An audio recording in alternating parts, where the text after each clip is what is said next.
From nail seller begging for money from her customers, I owe $100 on my phone bill every 2 weeks. to a 19-year-old scammer who managed to raise $47,000. Survived 16 traumatic brain injuries, and I'm alone, and I'm going to be homeless in less than a week. These are scam queens who have come up with new ways to steal your money, starting with Carrie Walls, who used her donation to buy some cigarettes.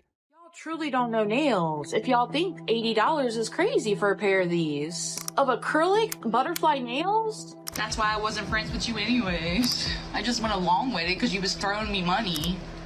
Let's tell the real truth. Let's tell the real truth, y'all. Can y'all help me, please? Oh, this is real life. Like, I'm really going to be homeless. I'm willing to help myself, y'all. I don't have a pot to piss in. If everyone could send $1, I still need $40 for my phone bill, y'all. And my phone bill, y'all. I owe $100 on my phone bill every 2 weeks. If you've spent any time on Nail Talk over the past few years, there's one name that's almost impossible to avoid: Carrie Walls. At first glance, her page might look like your typical nail influencer account, with colorful sets, polish hauls, and the occasional tutorial. But spend more than a minute scrolling, and you'll realize this is far from the truth. Carrie has built a reputation not for her nail art, but for her constant requests for money. It's always just another $40 here, a little help with bills there, until it becomes clear that the begging isn't an occasional slip, it's habitual. If everyone could send $1, I still need $40 for my phone bill, y'all. And when she's not pleading for donations, she's caught up in shady sales and outright scams, leaving her fans short on cash and empty-handed. What makes it even more bizarre is that almost everyone seems to be in on the joke except Carrie herself. She continues posting, live streaming, and asking for handouts as if her audience hasn't already pieced it all together. She's been called out hundreds of times by other influencers and fans alike, but she just doesn't seem to learn her lesson. If you happen to be one of the few lucky people who hasn't stumbled across Carrie Walls yet, TikTok's very own 33-year-old Barbie wannabe, then count your blessings. But don't get too comfortable, because today we're diving headfirst into the chaos. From the endless lies she tells, to the countless cons she's pulled, to the scams that have somehow kept her afloat as an influencer, Carrie has left a trail of disappointed fans and empty wallets in her wake. Carrie first appeared on TikTok in 2022, introducing herself to the platform through her love of nails and the different sets she created. She presented herself as knowledgeable about nails and marketed herself as a down-on-her-luck woman running a legitimate business, which helped her quickly gain sympathy and attention from viewers. Girl, y'all are crazy. Y'all don't know nails. Y'all truly don't know nails if y'all think $80 is crazy for a pair of these. Of acrylic butterfly nails? And they're reusable? No, y'all sound crazy. Between her live stream demonstrations and the way she marketed her designs, Carrie quickly built a following. Her original account, @CarrieWalls7, managed to climb past 100,000 followers, a milestone many small creators struggled to reach. At the time, she seemed like she was on her way to being a genuine success story, but that was only the surface. Because behind the curated videos and polished sets, Carrie was laying the foundation for the behavior that would eventually define her online presence. The live streams that helped her grow her platform became less about showing off her nail designs and more about monetizing her viewers in the most uncomfortable ways possible. Carrie often used these live streams as a kind of sales pitch, but pitch is putting it lightly. In reality, the streams often turned into drawn-out begging sessions. She spent hours urging viewers to either send her money directly or buy nails from her on the spot. And when fans didn't immediately purchase, she wouldn't just shrug it off and move on to the next person. I'll do these for $80 for somebody. No, I'm not monetized on TikTok. I don't get paid. Thank you, Shannon. No, Erica, stuff is not okay, really. I'm just gonna be honest. Michelle, I have these. And Michelle, I do customs too. If you don't like the ones I have, I do customs. Thank you, Sassy. Right. Y'all, I make the glitters as people order. Instead, she called them out directly in real time, scolding or guilt-tripping them for not supporting her. This created an atmosphere that was less about community and more about financial pressure. Viewers didn't feel like they were simply watching a nail artist share her work. They felt like they were being coerced into spending money. And when I said, oh man, I can't believe she did that, she messaged back quinkadinkly and said, oh, I was going to, but now I'm not, I'm out. You never was. You disappeared. Girl, but people are really... And for the viewers who did buy nails from her, the problems only grew. Over and over, customers reported that the sets they received were nothing like what Carrie showed off on TikTok. Instead of the neat, glossy, picture-perfect nails she advertised, the products that arrived in the mail were often broken, incorrectly sized, or just plain poor quality. Some were glued unevenly, others had designs that looked rushed, and many arrived scratched or chipped. And in plenty of cases, the nails didn't arrive at all. Orders would vanish without explanation, and when customers asked about them, Carrie dodged the question, shifted blame, or claimed that the buyer was lying. Her approach to customer service made things even worse. While most small businesses treat complaints as a chance to fix mistakes and build trust, Carrie did the opposite. Anytime someone questioned her about missing orders or poor quality nails, she treated it as a personal attack. She regularly accused buyers of making things up, calling them trolls who never bought from her in the first place. And even when screenshots, payment receipts, and timestamps were provided, she continued to deny responsibility. For Carrie, it was easier to paint herself as the victim than admit she had failed to deliver. This is Carrie Walls, and she has a small business here on TikTok where she makes custom nails. Well, allegedly, she's been ripping off her paying customers. Allegation 1, she accepts money, but then doesn't fulfill the order. Exhibit A. I made for one of my babies. He wanted like vampire golf themed, but still a little glam. No, I didn't get that. I'm telling y'all, do not buy no nails from that Carrie Walls, Carrie whatever girl. Don't buy no nails from her because you never get the product. You get the product. Exhibit D. Ordered mine on 12/19/2022. This is when Carrie Walls allegedly started telling people, oh, sorry, I can't fulfill your order yet because my mom is sick. And this lady is saying, well, I ordered my nails a month before the mom even got sick. Allegation 2. Those who do receive nails receive very low quality nails. The rhinestones are falling off. They don't look how they looked on her pictures and videos. They're sticky. They got glue all over them right here. This is all come off here. My stones don't feel off. Exhibit G, a nice older lady named Joanne spent $120 on these nails, and this is how they showed up. Joanne Loves Cats 4 says, and that's only one set, she owes me 2 more. And then when Joanne confronts Carrie about this, she's mean to her. Joanne, and you know why. I'm tired of you too. And yet another client who did not receive their nails asks about their nails from December, and this is in January. Carrie blocks them. Speckled Hide says, can you tell me when you're going to ship my order from December? You can see at the top where I circled it, you were muted by Carrie Walls 7. And last but not least, this is Carrie asking to borrow $100 till Thursday, and guess I can send out my packages. I didn't even want to ask, but I'll pay you back. This to me looks like she's asking the customer to give her more money so that she can ship the orders that they already paid for. Carrie Walls, you've been accused of scamming your customers. What do you have to say for yourself? Then there's the issue of pricing. Carrie's nails were not just mediocre in quality, they were absurdly overpriced. While many independent nail techs sell sets for reasonable rates that reflect both the material and the artistry, Carrie routinely charged premium prices that didn't come close to matching what she delivered. But the inflated numbers were only part of the scheme. She had a pattern of adding extra charges after a sale she had already made. Shipping suddenly cost more than expected, supplies supposedly ran out, or she simply claimed she needed a little extra help to make the order work. Customers who had already paid felt pressured into sending more, often against their better judgment, because they just wanted their order to finally arrive. The manipulation was always framed in the same way. Carrie leaned into her persona as a struggling, unlucky influencer, someone who was just trying to make ends meet. She constantly reminded people of her supposed hardships, framing any extra payment as a favor rather than an obligation. This wasn't just marketing, it was emotional leverage. By presenting herself as broke and desperate, she made buyers feel guilty if they refused to send the additional money she asked for. Even on Instagram, where she handled direct sales outside of TikTok's system, the same routine played out. Buyers would message her for nails, agree on a price, send their money, and then be met with new excuses before anything was shipped.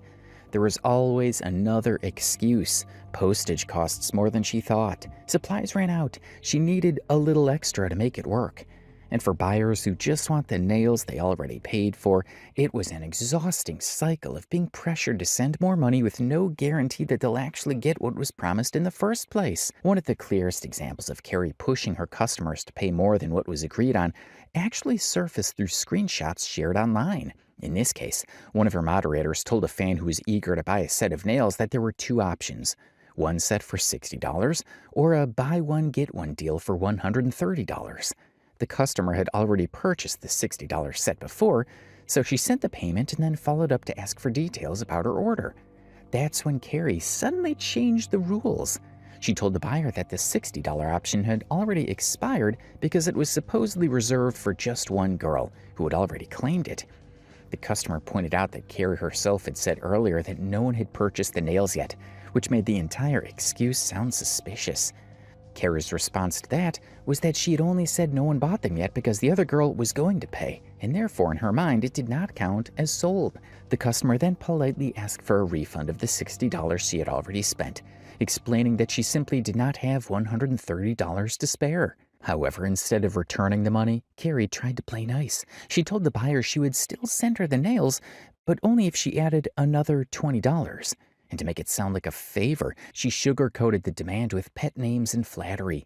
Her exact words were along the lines of, "No, I'm being really nice, sweetheart. I only said one girl could get the deal, baby girl, but I feel bad, so I'm giving you the deal, just 20 more. I don't even charge you for shipping, love." Now this is a common tactic for Carrie. She loads her messages with affectionate language to make it seem like she's being generous, when in reality she's pressuring people into paying more. The customer who had been watching Carrie's live streams regularly pointed out that she'd seen the payment go through live at the exact time it happened, and Carrie had said nothing about the deal being unavailable. Instead of addressing that fact, Carrie brushed it off and doubled down, saying that if the buyer would not send $20, she should at least send another $10 for shipping because Carrie didn't have any money for shipping. In the end, the customer gave in and sent the extra $10, hoping that would settle the issue. She waited patiently for her nails to arrive, but, as so often happens with Carrie Walls, that was not the end of the story. Just 2 days after receiving the additional payment, Carrie turned around and sent her customer a string of angry texts. Instead of updating her on shipping, she was calling her a liar and even insulting her outright, which is about as far from professional as it gets. The reason for this sudden outburst? Carrie had convinced herself that the customer was bad-mouthing her over the fiasco from earlier. Her exact words were along the lines of, "You're a liar, you know. You heard that person wanted the deal before you. You're just a troll like the rest of them. Before I send your nails out, I will be doing a video on them showing how good they are because I already know what you're about to do." The paranoia behind that message was clear. By this point, plenty of people had already uploaded unboxing videos of Carrie's nails, and the majority of them were negative. Sets arrived broken, sized incorrectly, or simply didn't arrive at all. And reviewers made sure to document it. Rather than addressing those complaints, Carrie brushed them off as part of some grand scheme against her. Whenever she was confronted with proof of her scams, she denied everything, insisting that the people speaking out were simply trolls who never bought from her in the first place and were only trying to ruin her image. The confused customer pushed back, saying she wasn't sure how she could be lying when there was a screen recording of Carrie's live showing her openly asking viewers to buy the nails, and no one did until she paid. That was the extent of her argument. But Carrie wasn't about to let it go. Instead, she twisted the story, claiming that another girl had texted her first and was just about to send money to her mods at the same time the customer made her purchase. Of course, this didn't explain the most obvious issue. During the live stream, Carrie had said nothing to the customer about anyone else being interested, and she had watched the payment go through without raising a word of concern. The customer, still polite, reminded Carrie that she had asked for her money back since she couldn't afford the inflated price. Rather than refunding her, Carrie doubled down, guilting her fan into paying more by framing it as if she was doing her a favor. When the customer pointed out that she had asked for a refund because she believed Carrie had lied about there being another buyer, Carrie immediately became defensive. She accused the customer of talking as if the very act of suggesting Carrie had lied was some kind of attack. It was a classic deflection tactic, shifting blame back onto the buyer instead of addressing the real issue. Then, realizing how weak her excuse sounded, Carrie changed her story again, insisting that the customer had clearly heard another girl was supposed to buy the nails. At one point, Carrie even claimed she had proof. She said the customer had denied the existence of this so-called other girl and that she had screenshots of it. But when the customer calmly asked her to show the exact moment or provide the evidence, Carrie refused. Instead of producing receipts, she snapped back with, "I'm not about to go back and forth with you. I have no reason to lie. I have all my lives and can go back and prove that there was a girl who was supposed to pay for the deals before you, so don't tell me what the F I'm lying in this." And yet proof never came. For all of Carrie's claims about having the receipts, she didn't send the customer a single screenshot or clip. It was all bluster, an attempt to intimidate and gaslight someone who had already paid, hoping the customer would eventually give up rather than continue pressing her for answers. The customer then calmly reminded Carrie that the deal had always been simple.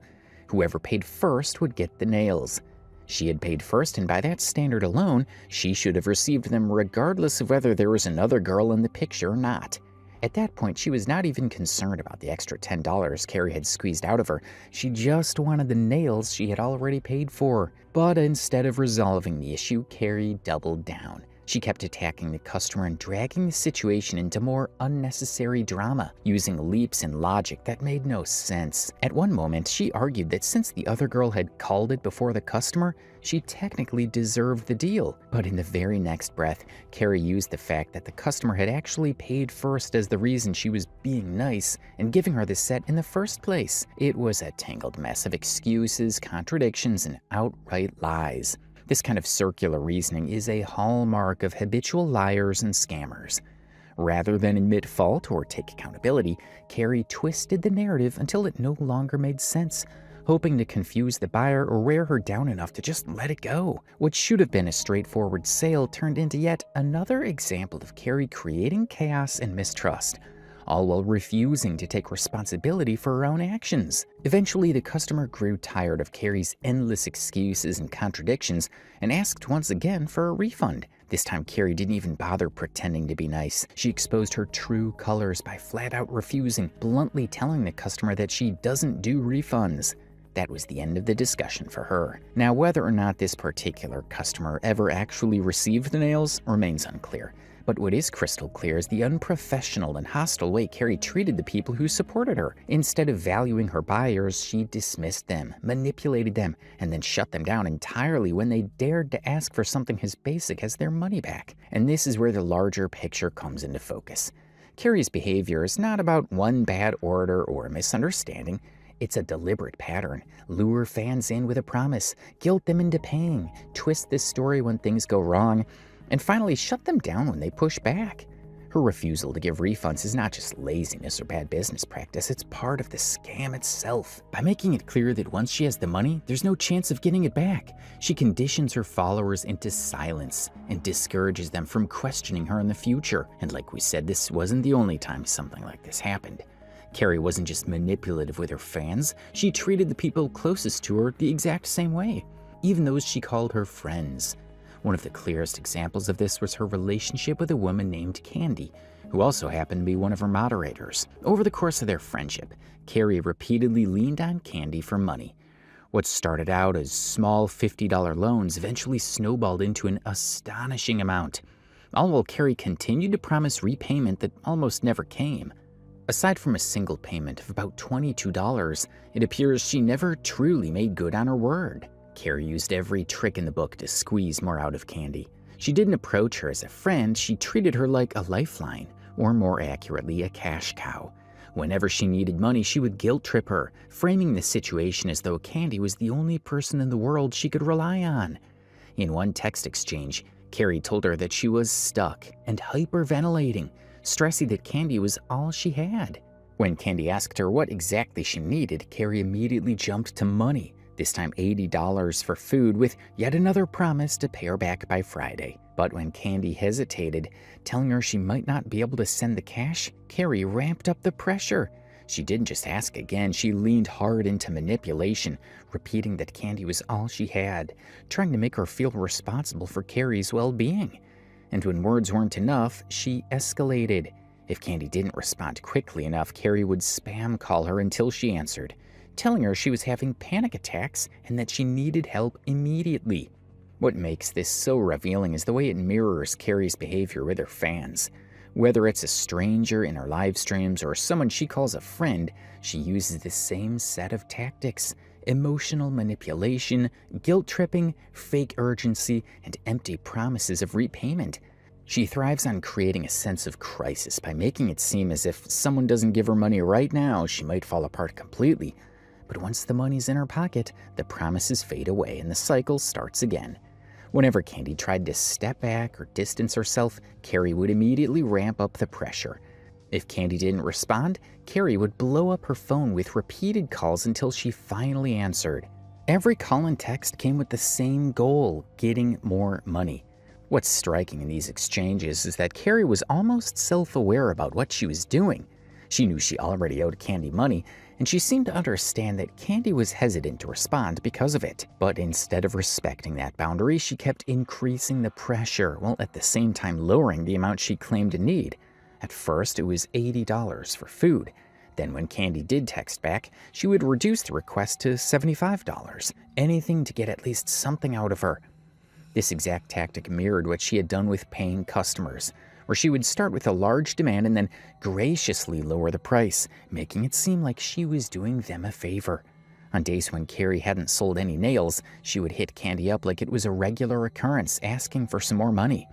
Her excuse would literally just be that she hadn't sold any nails that day. Carrie also leaned heavily into gaslighting and emotional manipulation. In one instance, she told Candy that sending her money would be the best Christmas gift she could receive, and even went as far as to say it would be the only gift she would get. With statements like this, Carrie was not simply asking for help. She was trying to guilt Candy into believing that her happiness and well-being were directly tied to whether or not she got money out of her. By framing it as though denying her would be cruel and heartless, she turned a simple refusal into something that would make Candy feel personally responsible for her suffering. This kind of psychological manipulation is exactly why Carrie was able to take advantage of people for so long. She blurred the line between friendship and obligation, between generosity and guilt. For Candy, who clearly cared about Carrie at one point, it must have been incredibly difficult to push back. Every time she tried, Carrie twisted the narrative until helping her felt like the only option. This cycle happened so often that Carrie eventually admitted she owed Candy nearly $500, yet in the very same breath she would ask for more. There was no pause, no sense of guilt, just another request stacked on top of an already massive debt. The saddest part was that Candy genuinely saw Carrie as a friend. She wanted to support her, she trusted her, and she believed that at some point she would make good on her promises to pay her back. But Carrie never treated Candy like a friend. To her, Candy was simply another source of cash, someone she could manipulate with emotional pleas and guilt trips whenever she needed. Carrie was not only manipulative, but she was also shockingly inconsiderate as a friend. On one occasion when she asked Candy for money, Candy couldn't respond right away. When she finally did, she explained it was because she was in the hospital struggling to breathe. For most people, that would be a clear moment to show compassion, or at the very least back off. But not for Carrie. She brushed right past the fact that her friend was in the ER, and instead of offering support, doubled down on her request. She shamelessly asked for another $100, as if her friend's medical emergency meant nothing compared to her own need for cash. This was not a one-off incident, but part of a larger, consistent pattern. Carrie had admitted that she owed Candy nearly $500 in unpaid loans, yet she still had no hesitation in asking for more.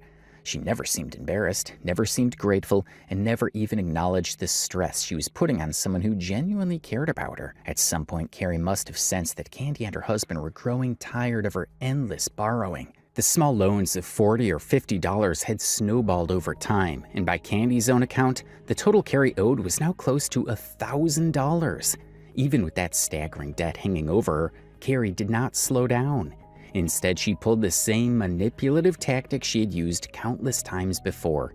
making promises she had no intention of keeping. She told Candy that if she could just send her money one more time, it would be the very last time she ever had to ask. For someone who genuinely wanted to believe Carrie was her friend, this kind of statement could be powerful.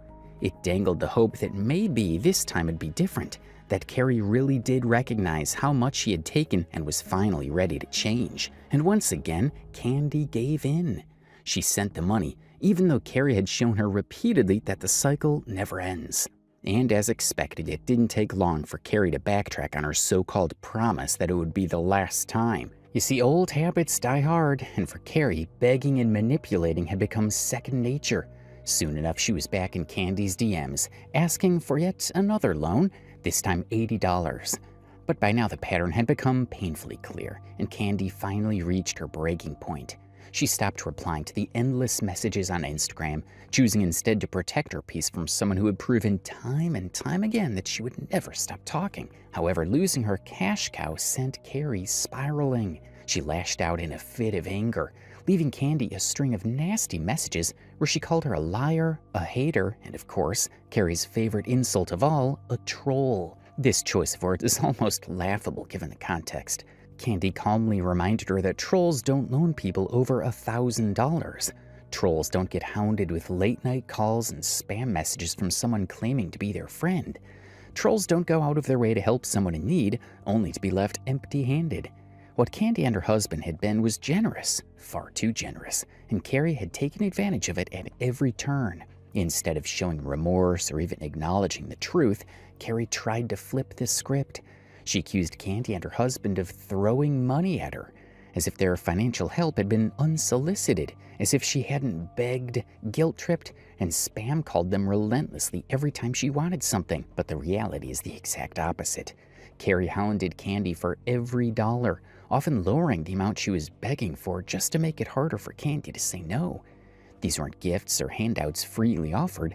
They were extracted under pressure, emotional manipulation, and sometimes outright harassment. By the end of it, Candy and her husband made it clear that they were done being used. They told Carrie they would be pressing charges for the money she never returned, a debt that had stacked up into the thousands. Whether or not Carrie took this threat seriously is unclear, but her reaction speaks volumes. Something that quickly becomes noticeable when looking at Carrie's behavior is the way she speaks to the people she scams. Her communication style is drenched in sweetness, but it's a sweetness with a purpose. She uses pet names, exaggerated affection, and constant reassurances of love and gratitude. At first glance, it might look like she's simply being warm and friendly, but in reality, this is a calculated manipulation tactic. Carrie's sweet tone is her bait, the sugar-coating that makes it easier for her to convince people to give her what she wants. She tells her fans and friends how important they are to her, how much she loves them, and how grateful she is for their support. In the moment, it feels validating to the recipient, who wouldn't like being told they matter. But Carrie weaponizes this affection. By showering people with compliments and endearments, she builds a false sense of closeness that she can exploit later. Once someone believes they're special to her, they are far more likely to overlook her red flags, excuse her missteps, and most importantly, give her money when she asks. This is exactly how she treated Candy. To Carrie, Candy was not a friend, she was a source of income. But Carrie masked her true intentions behind affectionate words, making Candy believe their bond was genuine. Whenever Carrie needed money, she leaned harder into the act, calling Candy pet names, sending over-the-top messages about how much she meant to her, and making sure to remind Candy that she was still all she had. It was an emotional trap. Candy wasn't just giving money to a TikTok personality, she thought she was supporting someone who loved and valued her. She literally admits to only being friends with Candy because she was throwing money at her in her very next live. Period. That's why I wasn't friends with you anyways. I just went along with it because you was throwing me money. Let's tell the real truth. Let's tell the real truth, y'all. Another instance of Carrie trying to squeeze money out of her fans took place during one of her live streams, where she suddenly paused the stream without explanation. A few minutes later, she returned and told her audience that she had just been informed by her landlord that she was being evicted. According to Carrie, the landlord told her directly that she would no longer be allowed to stay in the house. And she claimed that she argued back by saying the rent had already been paid for that month and that she and her family weren't going anywhere. This place, we have rights. We have rights, and this shouldn't be allowed. Because the lady just came to the door. That's why I had you guys on pause. And the two main people on the leaves came and says, well, they're moved out, so you got to be out by tomorrow or I'm filing eviction. I don't believe her because she said, that's why I had you guys on pause, because the lady just came and said that they're filing an eviction against us. There's no way she wouldn't have live streamed that if it's exactly what she's saying, that they paid their rent and the landlord is in the wrong. She would love to have footage of that for these live streamers to see, because of that backs up her story and helps her get more donations. Furthermore, you can download your own lives. Like, even if you're not screen recording yourself, afterwards you can go into somewhere. I haven't done it in like over a year, but you could go somewhere in your TikTok, settings, and you can download. So if she had that kind of footage of a landlord saying you're getting evicted, and then her saying, but we paid the rent for this month, and the landlord saying it doesn't matter. Like, if it was like that and the landlord wasn't saying something like you haven't paid rent in 3 months, or you're doing something else illegal or against policy, or that didn't even happen. Otherwise, she would not have put it on pause. That's what the letter said, the end of May, but why is she telling us tomorrow? I said, we have rights. They're grimy here, y'all. They're grimy here. I said, do what you got to do. We have rights. We don't have to be out of here by tomorrow. Our rent's paid for this month. Now, if this were anyone else, it might be reasonable to give them the benefit of the doubt. Housing insecurity is unfortunately common, and people do sometimes face wrongful eviction threats. But with Carrie Walls, her history makes it impossible to take such claims at face value. She has repeatedly fabricated stories of crisis whenever she needs money, so each new emergency she presents has to be examined carefully. The first issue with her eviction story is how it was presented. Carrie claimed she had paused her live stream to take the landlord's call, but if the landlord truly had been threatening to wrongfully evict her, why didn't she leave the stream running and capture the confrontation? Having that moment live on video would have been powerful evidence in her favor. Not only would it have proven her story, but it would have also generated an enormous amount of sympathy and support, almost certainly leading to an outpouring of donations. Given how quick Carrie usually is to broadcast every supposed hardship for cash, it makes no sense that she would conveniently choose not to show the most dramatic and serious moment of all. That alone makes her claim suspicious. Either she didn't think fast enough in the moment, which is possible, or she was lying altogether. And when we consider her established pattern of dishonesty, manipulation, and money grabbing, the second option seems far more likely. There's also the matter of her rent claim. She insisted she had already paid her landlord and that the eviction attempt was unfair. But given her history, it's far more believable that she was behind on rent and simply used this as an opportunity to craft yet another sob story for her fans. Carrie has cried wolf so many times that even situations which might be genuine come across as scams, and that's the consequence of a reputation built on habitual deceit. Ultimately, the landlord eviction story is just another example of Carrie Walls leaning on a sudden, unverifiable crisis to stir up sympathy and pressure her followers into giving her money. Whether it was fabricated outright or heavily exaggerated, it fits her pattern perfectly. Create drama, present herself as the victim, and hope that viewers will open their wallets to bail her out. Besides this, her various actions like scamming her fans and begging online made her a joke all over the internet. People would start calling her out for constantly messing up their orders or begging them for money, so they started to make videos on her and call her out. One of the examples of her being called out by her customers was posted by TikTok user @CatShepherd, who shared her story publicly. At first glance, the interaction looked routine. Kat was interested in Carrie's nails, so she reached out, asked about him, and Carrie assured her she could deliver. Everything seemed straightforward, and Kat had no reason to suspect she was about to enter the same cycle of manipulation and frustration that countless others had already gone through.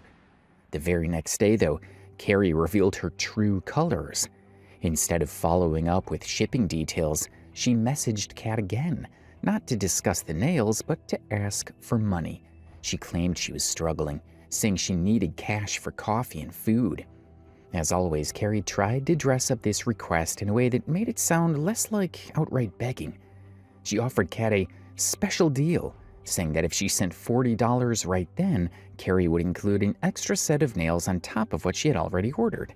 Kat's response was polite but firm. She explained that she was a mother of 6 and had already stretched her budget to buy the nails she was owed. There was no extra money to give, and she declined the offer respectfully. At this point, Carrie already owed her 2 sets of nails. One from a giveaway Kat had won fair and square, and one from a purchase she had made specifically to wear on Christmas. Despite that, Carrie had the audacity to ask her for even more money before she had even fulfilled her initial obligation. All my girls get their nails, so... Okay, so I did get my nails. Well, not my nails, not the nails that I ordered, not the nails that I paid for.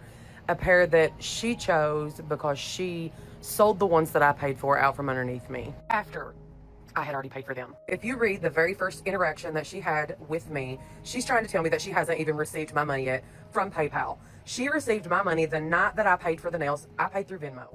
A few days later, Carrie circled back. She told Kat she was finally sending both sets of nails out. For once, she actually followed through, but only partially. Kat received one package in the mail, but instead of both sets, she only got a single pair. The Christmas nails she had paid for were missing. When Kat followed up to ask about the rest of the order, Carrie reassured her that she would send these Santa nails in time for the holiday. But as with so many others before, the reassurance turned out to be empty. Each time Kat asked for an update, Carrie dodged responsibility with another excuse. Sometimes she said she thought she had sent them to someone else by mistake. Other times she claimed she had forgotten, promising she would include them in the next order. This went on for days, dragging out until Christmas had essentially come and gone. By the time the holiday passed, the nails Kat had ordered for that occasion were useless, as she had wanted them specifically to wear for Christmas celebrations. Frustrated, Kat finally asked the obvious question. If Carrie was unable or unwilling to send the nails, why not just refund the money? That way Kat could use the money to buy from someone else and avoid more stress. Carrie's response was the same one she gave in nearly every situation like this, saying, "I don't do refunds." Instead of taking accountability, she shifted the promise again. She told Kat she would ship the nails in time for New Year's, reframing them as New Year's nails instead of Christmas ones. She received my money the night that I paid for the nails. I paid through Venmo. The very next day, she messages me with a question. What is that question, you ask? More money. She wants more money. She's asking me to send her more money because she doesn't have money for food or coffee, which means she doesn't have shipping to send my nails out either. November 21st, she messages me to let me know she is trying to send my nails out, but I didn't receive it. I had an emergency. November 27th, she shipped my nails. On the 30th, I received one set of nails, which is the set that I won. I did not receive the ones that I paid $65 for. I explained that to her. She then lets me know that she'll get them out as soon as possible. Mind you, they're Santa nails, supposed to be, okay? It's December. If she doesn't get them to me, I'm not going to get to wear them. So as you can see on the 4th, I asked her if she sent them. She says no, she hasn't sent them yet, but she'll try her hardest to get them to me. So then I message her and I let her know that if it's too much of an hassle, then I voice my concern that it's, it's late in Christmas. I'm not going to be able to wear the nails. She tells me I can switch them for New Year's nails. I said, okay, we can do that. This type of pivot is classic Carrie. Rather than admit failure, she constantly reframes her actions to make it look as though she's doing her customers a favor. In this case, when Kat agreed to accept the New Year's nails, Carrie made a point of telling her that the set she was sending was actually more expensive than the original Christmas nails.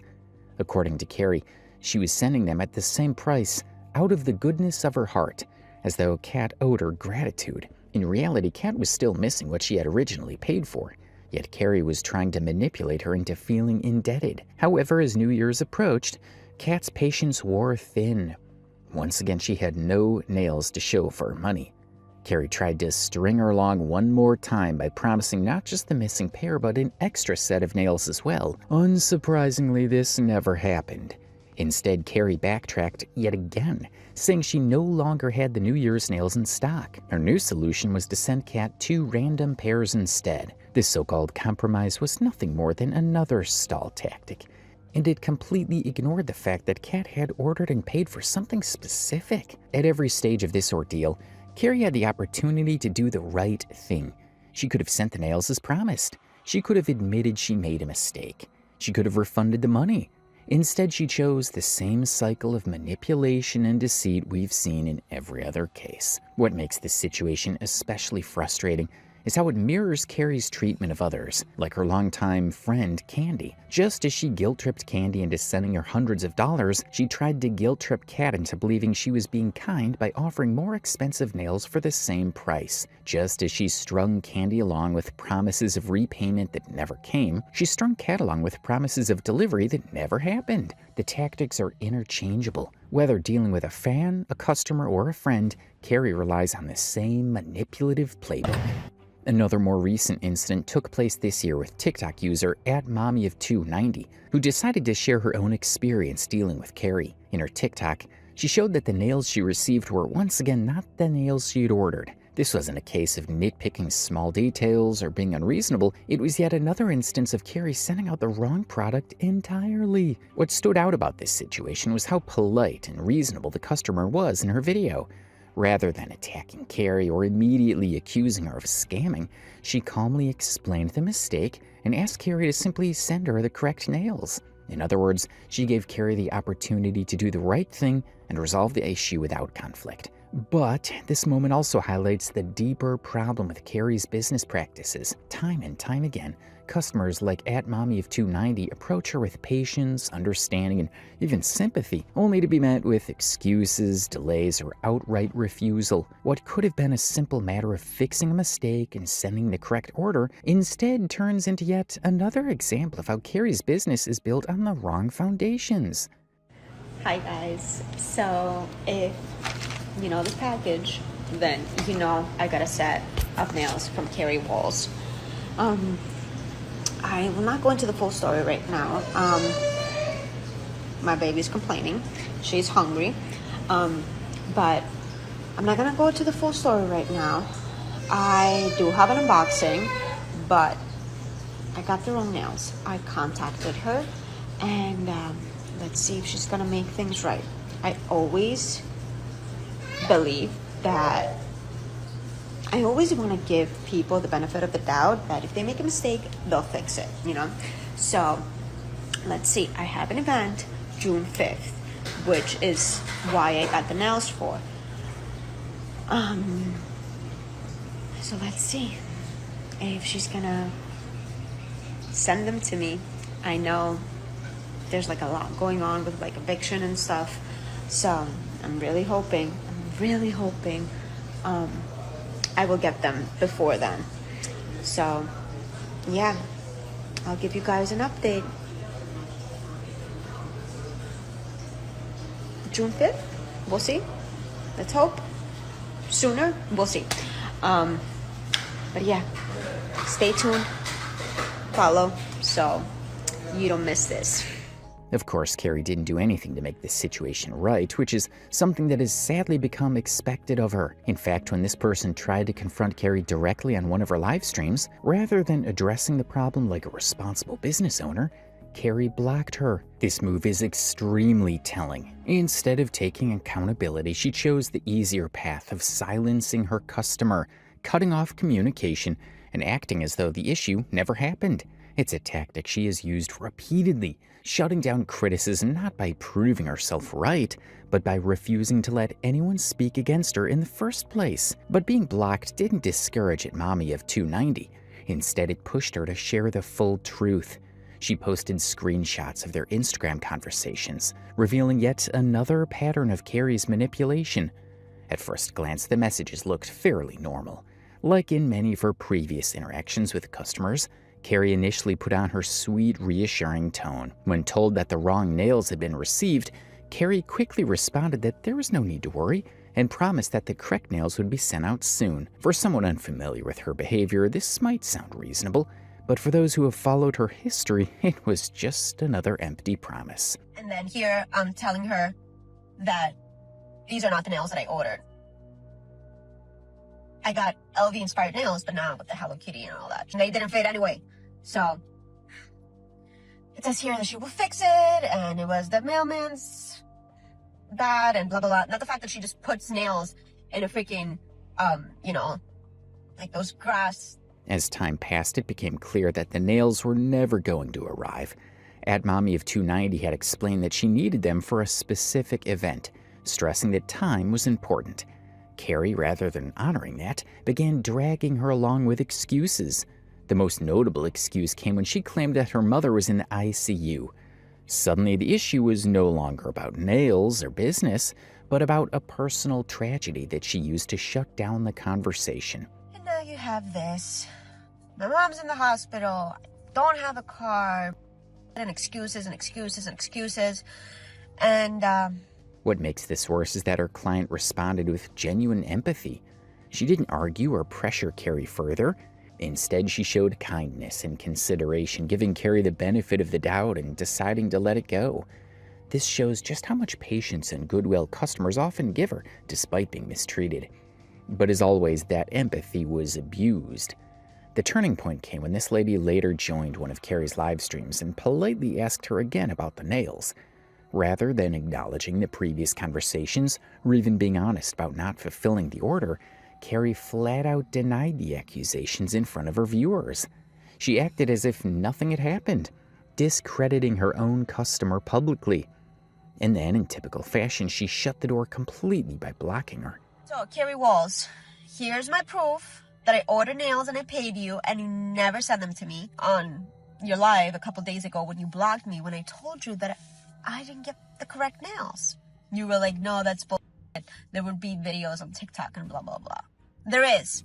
And here's the receipts. This case highlights several of Carrie's repeated behaviors that we've seen in other stories. First, the false reassurance, promising to deliver or fix the issue while never actually intending to. Second, the emotional manipulation, in this case using her mother's supposed ICU stay as a shield to avoid accountability. And third, the silencing of criticism, denying the truth and blocking customers so that her audience doesn't see the reality of her business practices. However, this was not the only time Carrie used her mother's health as an excuse to avoid accountability. In 2022, a woman named Stacy, known on TikTok as I Don't Claim You, ordered nails from Carrie and waited over a month without receiving them. When she finally asked for an update, Carrie claimed that her mother had fallen ill and that this was why the nails had not been sent. At first, it might have sounded believable, but Stacy quickly pointed out the problem.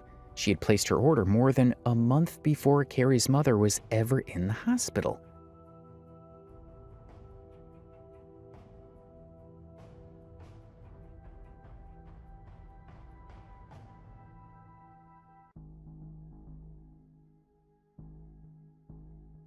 This made it clear that Carrie was once again using her mother's health as a cover story rather than taking responsibility for failing to deliver. Just like in so many other cases, she relied on sympathy and emotional manipulation instead of honesty, showing that this was not a one-time excuse but a recurring tactic to keep customers quiet while keeping their money. Besides all of the manipulation and scamming, Carrie's actual product quality started drawing criticism as well. Reddit threads began filling with posts from unhappy customers who received nails that were nothing like what they had ordered. One user uploaded photos of the nails she got from Carrie, and the results were brutal. The nails looked tacky, poorly constructed, and completely different from what she had requested. The comment section shredded Carrie's work. One user wrote, "OMG, so tacky. I could never wear something with so many of these on there. And if they aren't done correctly, won't those just pop off? They have to be rough." Others piled on with similar comments, pointing out how unprofessional the nails looked and how quickly they would fall apart. Another customer shared a picture of her order and gave her an even harsher review. Instead of resembling professional press-on nails, the set she received looked unsanitary and uncomfortable to wear. As she described it, my hair would get caught in every single gem, not to mention they look like mold or fungus. What in the world? This was not just about artistic taste. These nails genuinely looked unhygienic. Her being unhygienic with her products was also a serious problem that many people started to call out on Reddit. It wasn't just that her nails often arrived looking sloppy or cheap, but customers began reporting that the nails themselves smelled strongly of cigarettes. This suspicion was later confirmed when clips from her live stream started circulating online. In one particular video, she showed the corner of the room where she kept her nail supplies. What viewers saw was shocking. The area was cluttered, messy, and visibly dirty. Supplies were piled in a corner of what looked like a very filthy room. There was no sense of sanitation, no organization, and certainly no professional work environment. For people who had already been critical of her nails, this footage was the final straw. One Reddit user reposted the clip with a caption that summed up the general reaction perfectly. "This is disgusting. People buy nails from this pig. OMG, it's unsanitary. Stop already." Y'all, I had to do a video on this. This box right here, y'all, guess what it is? Guess what it is? It's a bunch of full cover nails. Gel X, E-Nail Couture. I have Nails by Dev. I have a bunch of nails in here, okay? And they're all clear. The fact that Carrie openly broadcast these conditions on her live stream shows how little she cared about maintaining even the most basic standards. Carrie seemed indifferent, which reinforces the idea that she never took her business seriously. To her, it was just another way to get money out of people, not a craft or profession that she respected. In short, the hygiene issue wasn't an isolated complaint. It was part of the same scam pattern we've seen in every other area of Carrie's behavior. She takes people's money, delivers subpar or faulty products if she delivers at all, and when confronted, she deflects blame by claiming her critics are trolls. What these posts reveal is another side of Carrie's scheme. Not only was she scamming people out of money, but refusing refunds and making endless excuses, but even when she did send out orders, they were often rushed, sloppy, and completely different from what was promised. Customers weren't just losing money, they were also receiving items that were unusable. This is a classic hallmark of a scammer. Not just dishonesty in communication, but a fundamental lack of care in the product itself. The discussion around the quality of Carrie's nails naturally led people to question the prices she was charging. Customers quickly realized that her products were being sold at a premium rate, despite being of extremely low quality. It wasn't just a matter of taste. Many of the nails were tacky, bulky, or poorly constructed, with stones falling off in shapes that didn't last even a day. For something that was marketed as luxury handmade press-ons, the result often looked cheap and careless. However, after Carrie was exposed online for repeatedly scamming her customers and mistreating her so-called friends, it was only a matter of time before people started digging deeper into how she actually made her nails. The prices, what exactly were customers paying for? To defend herself against mounting criticism, Carrie claimed that she only used high-quality supplies from a reputable company called Nails by Dev. This brand is known in the nail community for producing reliable, professional-grade materials. So by aligning herself with them, Carrie was trying to give her customers a false sense of security. In fact, on her live streams, she went out of her way to show boxes of Nails by Dev products. This was clearly a performance, a way to silence critics and reassure her audience that they weren't being ripped off. But the reality's obvious. Even if she owned a few boxes of supplies, the final products she was producing were undeniably low grade. Just having the boxes on hand doesn't mean the nails she was making lived up to the quality associated with Nails by Dev. Nails by Dev. I have a bunch of nails in here, okay? But this is where Carrie's scam behavior runs even deeper, because it wasn't only her customers or friends whom she was trying to manipulate and exploit, she was also targeting the very suppliers she claimed to use. In one instance, Carrie placed orders from Nails by Dev, received the products, and then claimed she had never gotten them. The goal was clear: to trick the company into refunding her money while still keeping and using the supplies. And you will see what my point is with ordering from her and why I did that. So recently, Carrie ordered from a business called Nails by Dev, and she's claiming that she never received the package and she tried to get her money back from that. And Nails by Dev kind of was like, yeah, you got your package, I sent you your package, there's proof that you got your package, you are basically trying to get a bunch of product for free and scam me out of my money. This is classic scammer behavior, attempting to take advantage of not just individual customers, but established businesses as well. And in typical Carrie fashion, she sabotaged herself through her own carelessness. Even while lying about not receiving the products, she was simultaneously showing the exact same boxes of Nails by Dev items on her live streams as proof of her quality. By doing this, she revealed her scam to the entire internet, essentially leaving a trail of evidence that connected her fake claims directly back to her. The irony is painful. She thought she was silencing trolls by flashing these boxes on camera, when in reality she was confirming her own dishonesty. If she truly hadn't received her orders, how could she be proudly showing them off in her live videos? And when internet users began compiling clips of her making these contradictions, it became undeniable that Carrie wasn't just a bad business owner, but a habitual liar who would try to rip off anyone, customers, friends, even the companies she bought from. Now, this incident with Nails by Dev is particularly important because it shows how systematic Carrie's scamming behavior really is. It wasn't about one or two mistakes or about her being bullied by online trolls. It was about a consistent pattern where every interaction, whether personal or professional, was twisted into an opportunity for her to extract money, goods, or sympathy. By lying about receiving shipments, she wasn't just scamming individuals who might be too scared to call her out. She was actively trying to take advantage of a legitimate business with a strong reputation. That shows a level of audacity and recklessness that goes beyond simple incompetence. What's worse, this also destroys one of her main defenses. Carrie always tries to claim that the people criticizing her are haters or jealous trolls. But you can't really call a supplier a troll after you've scammed them. When she got caught lying about her orders, it revealed the truth to even more people, that Carrie's scams were real, consistent, and broad in scope. She wasn't a misunderstood small business owner under attack. She was someone who built her entire brand on deception, shortcuts, and fraud. What's worse is that this was not the end of it either. As more people began looking closely at Carrie's business, fans started noticing something shocking.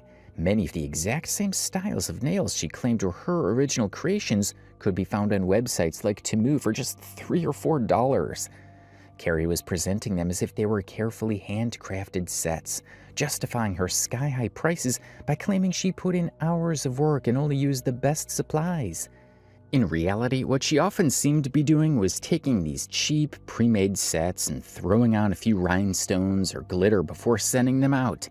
The problem was that even those additions were poorly done, with the rhinestones quickly falling off and the glitter fading almost immediately. The price difference was staggering. While Temu and other discount websites offered the same sets for less than the price of a cup of coffee, Carrie was charging her followers over $100. One Reddit user back in 2022 even posted proof that they found nearly identical nails for $4, while Carrie was selling them for $110, plus an extra $10 for shipping. The comparison was damning, and it made clear that her customers were being grossly overcharged for something that was not original, not high quality, and not worth the price she demanded. And this is not just old behavior either. Even on her new account, Daisy34, Carrie has continued the same shady tactics. Just 11 days before the creation of this very video, she was promoting a new set of nails that she marketed as her own original work.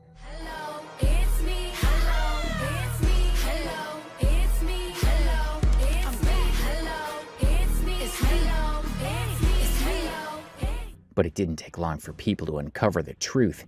The exact same set was found on Amazon for only $4, proving once again that she was simply reselling cheap, mass-produced products while pretending they were handcrafted. But guess what? She was caught almost immediately, and the proof was posted on Reddit for everyone to see. The community did not hold back. One commenter perfectly summed it up by saying, "Yes, those nails are all over Temu, Amazon, and Shein. Probably eBay too. Anywhere that sells inexpensive made-in-China items. Carrie will just say she got inspiration from them. But if I was her and really made my nails, I wouldn't make anything inspired by anything on Temu or Shein. Now, if she really liked this set, make it in another color. Make the flowers blue or purple, or make the background orange and the flowers black. Like, switch it up." I'm sure Carrie bought these for a few bucks and added the builder gel, and boom, she handmade them. This discovery only fueled the growing backlash against her. It showed that Carrie's dishonesty went beyond delays, excuses, or poor customer service. It revealed a deeper pattern of deception, where she built her entire brand on lies, tricking people into believing they were supporting a hard-working small business, when in reality, they were just being scammed into paying luxury prices for dollar store nails. At the end of the day, Carrie Walls isn't just another messy TikTok personality. She's the definition of what happens when lies and manipulation take center stage. What started as a nail page turned into a non-stop carousel of scams, sob stories, and shameless begging.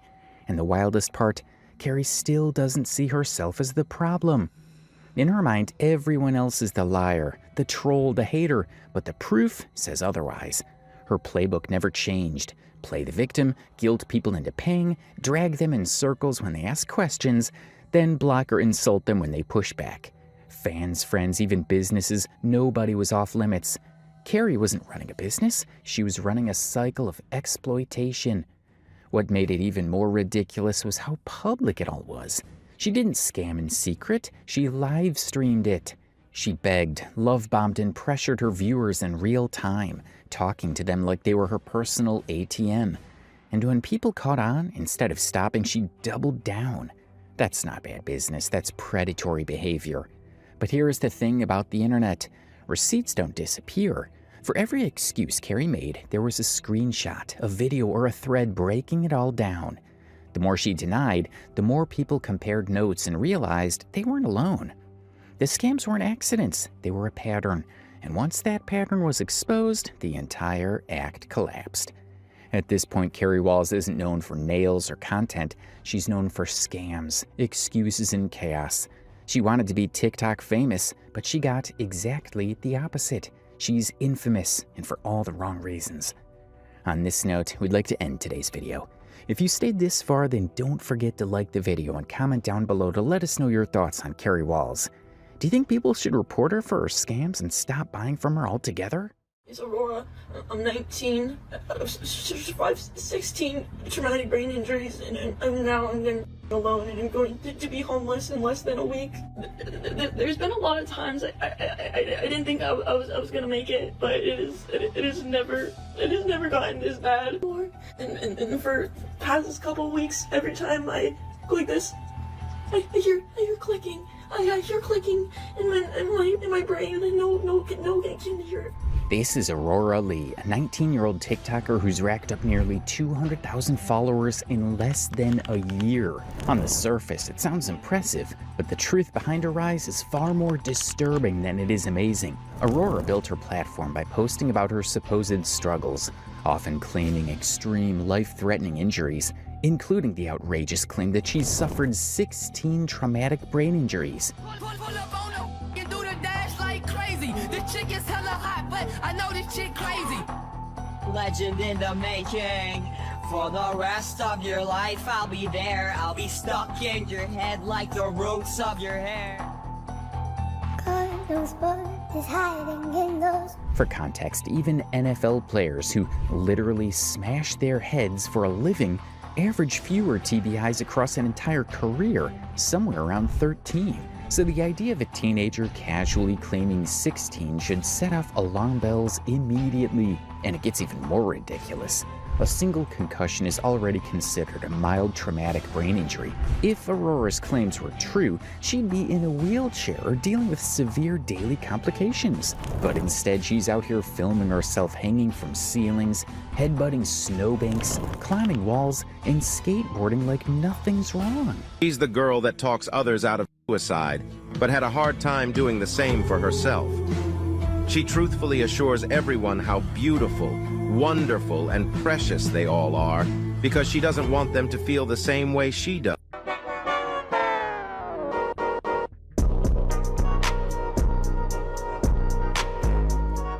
She even went as far as making a TikTok playlist titled Feet Hanging. What kind of person thinks that's content? If you've ever had even one brain injury, you know you don't play around with it. You don't risk making it worse. But Aurora, she treats it like a brand.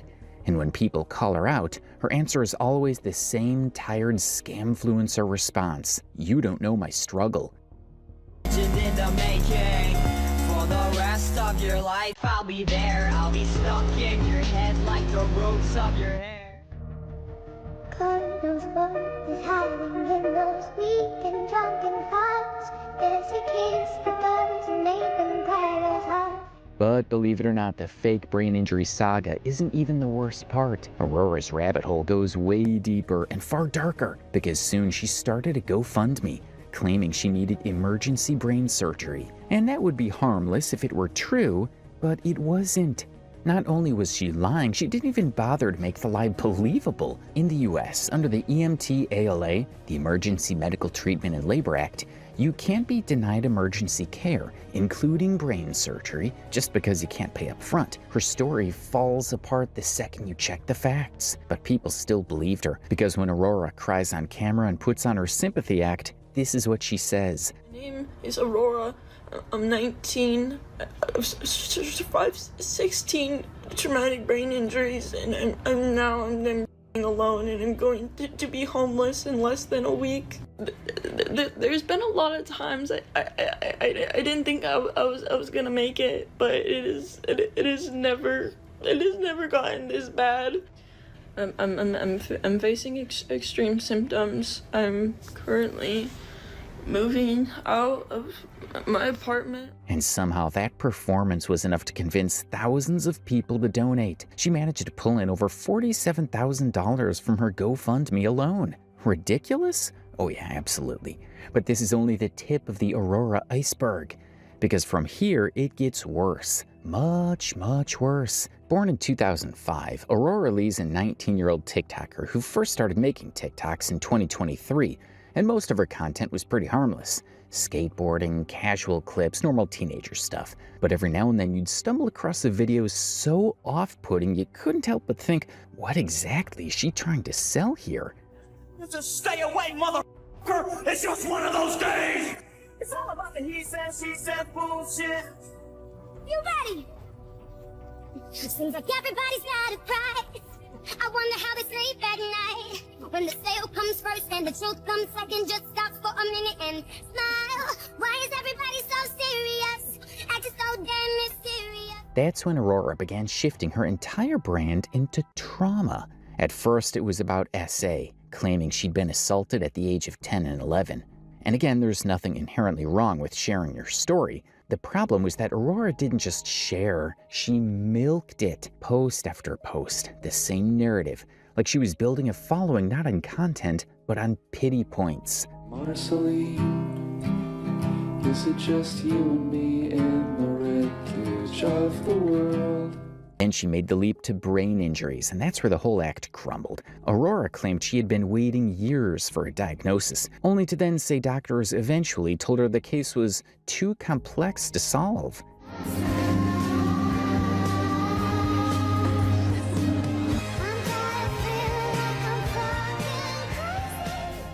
Let's pause here.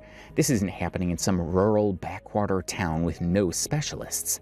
Aurora lives in California, place overflowing with world-class hospitals, neurologists, and research centers. And yet we're supposed to believe that the best doctors in California just threw their hands up and said, "Sorry, your brain is too confusing for us." It's beyond ridiculous.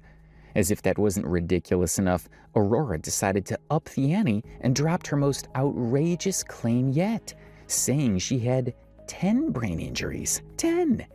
At that point, it stopped sounding like a medical story and started sounding like a bad parody, the way she casually throws that number around. As if piling up brain injuries is something you can just brush off on TikTok is beyond belief. Like me, that's gone what insane in the membrane. Insane in the membrane. But then only 15 days later, she suddenly posted saying she actually had 15 TBIs and that she was going insane. Which, honestly, is as ridiculous as it is laughable. The kind of claim that completely shatters whatever little credibility she had left. Like me, that's gone what insane in the membrane. Insane in the brain. Insane in the membrane. Insane in the brain. As if everything before wasn't enough, Aurora decided to double down. She claimed that a doctor told her she would if she sustained one more TBI.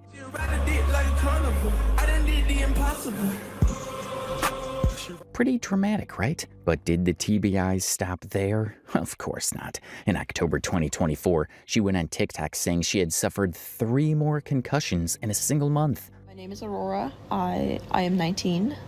Last September, I was diagnosed with post-concussive syndrome. And in October, I had 3 more concussions. 2 out of 3 I lost consciousness for.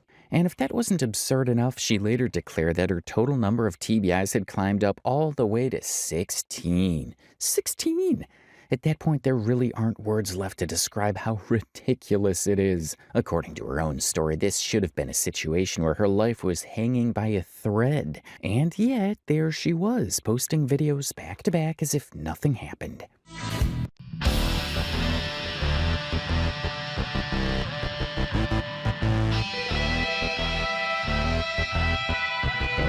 If your doctor genuinely told you that another TBI could kill you, would you really be skateboarding, hanging yourself from ceilings, or bashing your head into snowbanks for TikTok clout?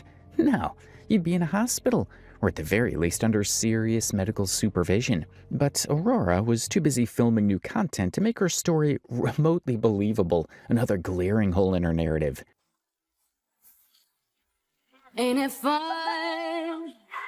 Living in the real world.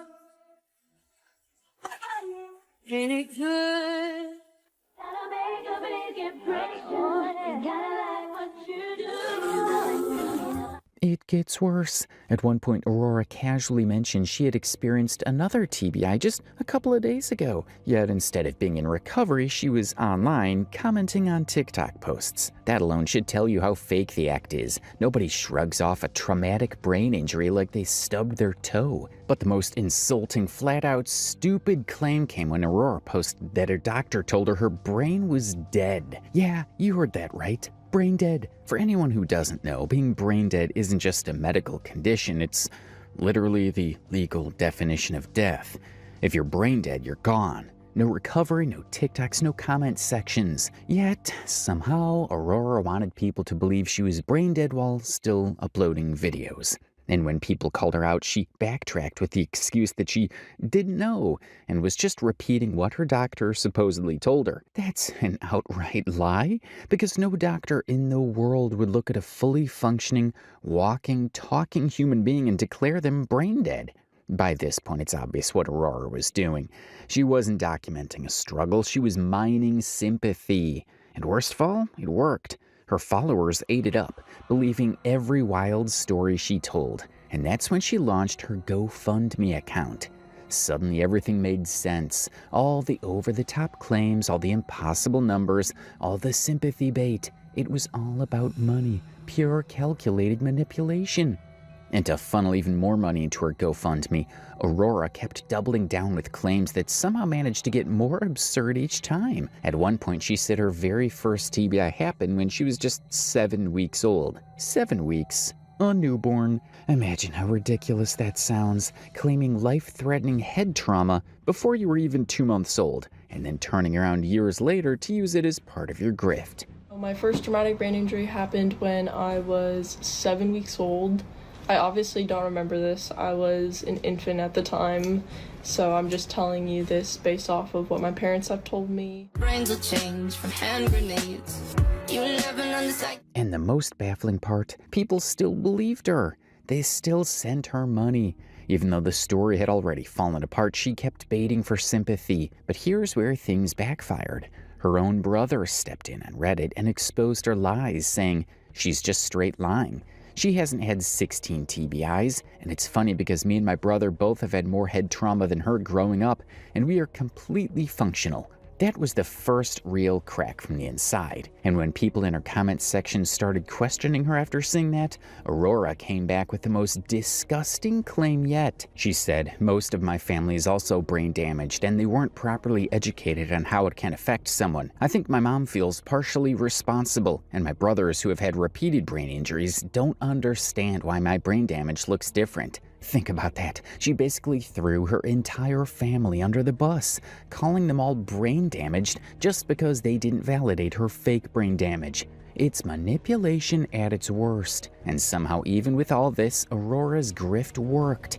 Enough people were gullible to donate, and she managed to rake in a staggering $47,000 through her GoFundMe. But then came the problem. As more people got suspicious and the Aurora subreddit grew, reports started piling up. Enough people contacted the GoFundMe team that they suspended her transfers, freezing the money in her account until she provided legitimate medical documents. Finally, a bit of accountability. Aurora's reaction? She tried to play the emergency card again, messaging the team with, "When will my funds start to transfer into my account? I need emergency brain surgery, and these funds are vital for getting me the help I need." But once again, it was all smoke and mirrors. Aurora hadn't provided a single medical paper, not even a basic diagnosis, and the so-called hospital videos she posted were laughably fake. She was filming in the hospital with her nose piercing still in, something you're not even allowed to wear during CT scans or MRIs. The entire universe is on your side and rooting for you to get what you want. You just have to relax and stop throwing the hissy fit that you're not getting what you want right this minute. And after the questions for proof became stronger and stronger, Aurora started scrambling to make up whatever she could. One of the fan favorites was the time she got into a heated argument with a LabCorp worker. She claimed the lab was illegally keeping her medical record when in reality it was just a copy, something every lab is allowed to do. Instead of admitting she didn't know what she was talking about, Aurora doubled down and started bashing the worker in the most condescending, rude way possible. I need the phone number that I wrote. I need the phone number. You guys do not have my permission to keep my medical records, and I need both copies of them back immediately. You're throwing over... Do you not want us to try to figure anything out on your behalf? It didn't seem like you guys were going to figure anything out. I just was told you were throwing all of my blood away. Okay, so you know what, Tanya? Just Yeah. back to her. We already have the lady that we were speaking to, the client, the person who we're speaking to, and she's going to be reaching out to you too, ma'am. To what she had told us is that she was part of that process, that they are no longer operating, that we cannot use what was provided to us anyways, so you would have to have. I need both of the copies. And Do you want me to, can I shred these then, Christina? No, I need those. I don't want you to shred those. I need those for my medical information. Do not shred my medical records. I need those. Well, these are just the ones that for the patient financial responsibility and I would like them all. Those are all part of my medical records, and I'm not giving you permission to shred them. They have the specimen ID number on everything that I drew. Is that okay? I mean, those are my medical records, and you do not have legal right to shred them or discard them against my consent. They are not medical records because we have not processed anything. They are still mine and they belong to me. Yeah, listen, we're really trying to work with you, but and I would be open if you had information for a facility and doctor's office that's fully operating. I've been trying to get up. This facility is no longer open. It says on their website that they are open, and like these tests are crucial for getting me answers to keep me alive. Like I need information to provide to us of what provider you're actually working with, because from what we were calling to get everything in order for you, they're saying that office is no longer operating to not go use that forward with order. that Yes, that's what I was told. So it's not in the light that we're not trying to go forward to figure out what we're going to be doing. I need the phone number that I wrote. I need the phone number of the lady that I talked to. Yes. Her name was Sandra. But here's the catch. LabCorp is absolutely within its rights to keep a copy of a patient's records. It's standard procedure. Meaning, once again, Aurora wasn't exposing corruption, she was exposing herself as a liar. But as ridiculous as this already is, it actually gets worse. Because while Aurora's entire persona revolves around her medical conditions, it's not the only reason she claims she needs money. On her GoFundMe page, she even listed her car insurance as an expense, saying she needed $300 per month to keep up with payments. Now, $300 a month is already above average for most ordinary cars, but even that isn't the main issue here. The real problem runs much deeper. In multiple videos, Aurora mentioned that she suffers from seizures and even claims she had medical documentation proving it.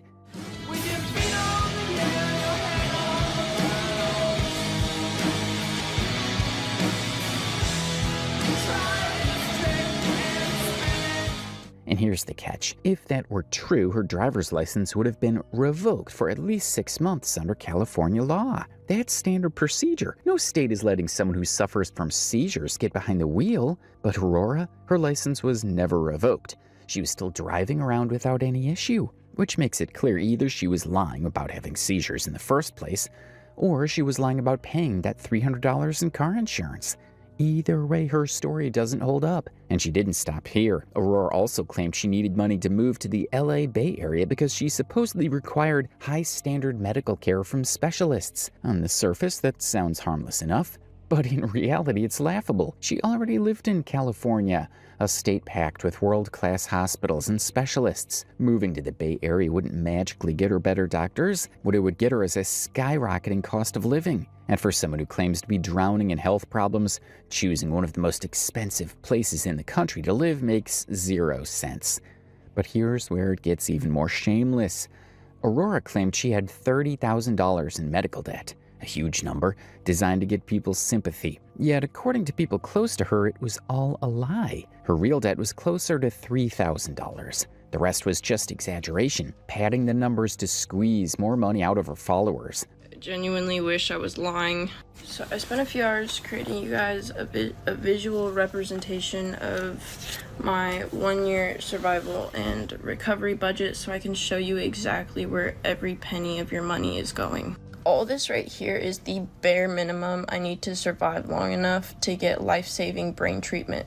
1 year of brain damage bills is going to cost me more than $55,000. And I need at least $5,000 for emergency medical reserve, which I did an explanation here. You can pause to read. Here's some more about the emergency medical reserve. You can pause to read this if you'd like. So the $5,000 reserve is just to make sure that I can get to the hospital if I have another seizure, if I black out or collapse again. At this point, there's not the slightest doubt that Aurora is scamming people. The lies are stacked so high it's impossible to miss. But every single time she gets called out, she falls back on the same tired defense. Nobody understands my struggle. It's the oldest manipulation card in the book.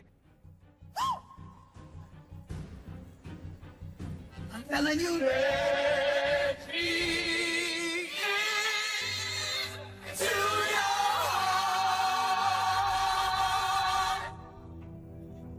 I don't care what you say anymore, this is my life.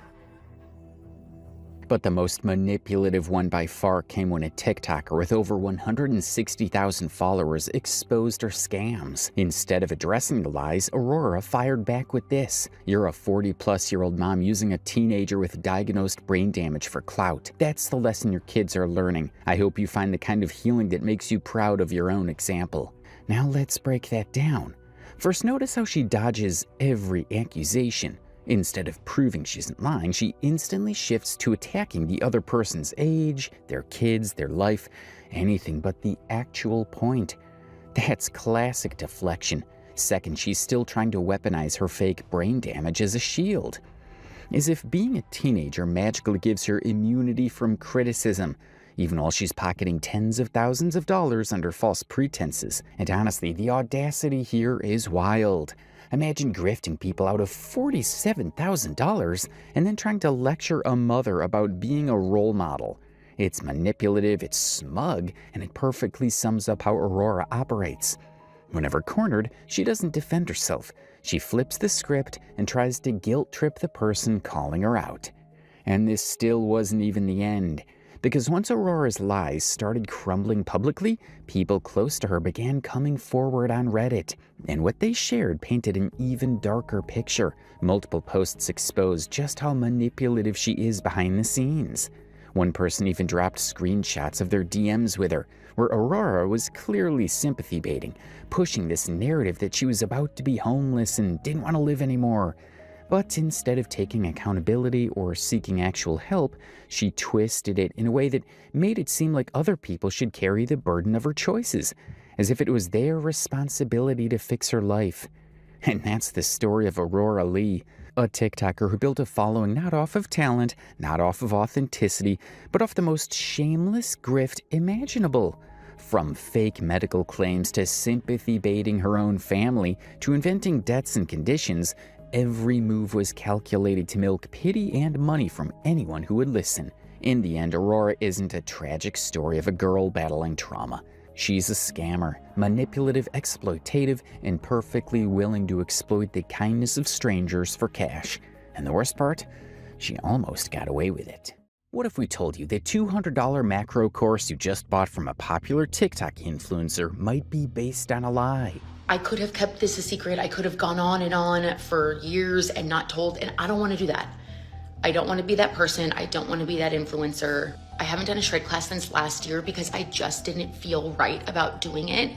I'm just a person, a mom, a wife, a nurse, and I'm trying to balance my personal life and my social media life, and sometimes it just gets hard. This is Janelle Rohner, a TikTok influencer who skyrocketed to fame after a dramatic weight loss transformation. And with that, the 2022 season, and with that, the 2023 season, and with that, the 2024 season comes to it. She is now at the center of a controversy, and it's not just about the weight loss, it's about the authenticity of her claims, her so-called weight loss program, and a whole bunch of fake advertising. But the question is how she went from being one of the most loved and followed fitness influencers to a liar in a matter of months.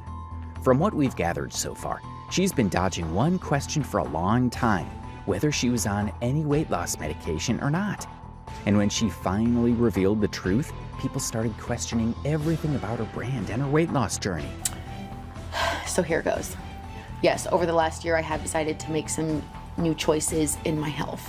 I started working with a doctor, and we did decide to add a GLP-1 to my plan.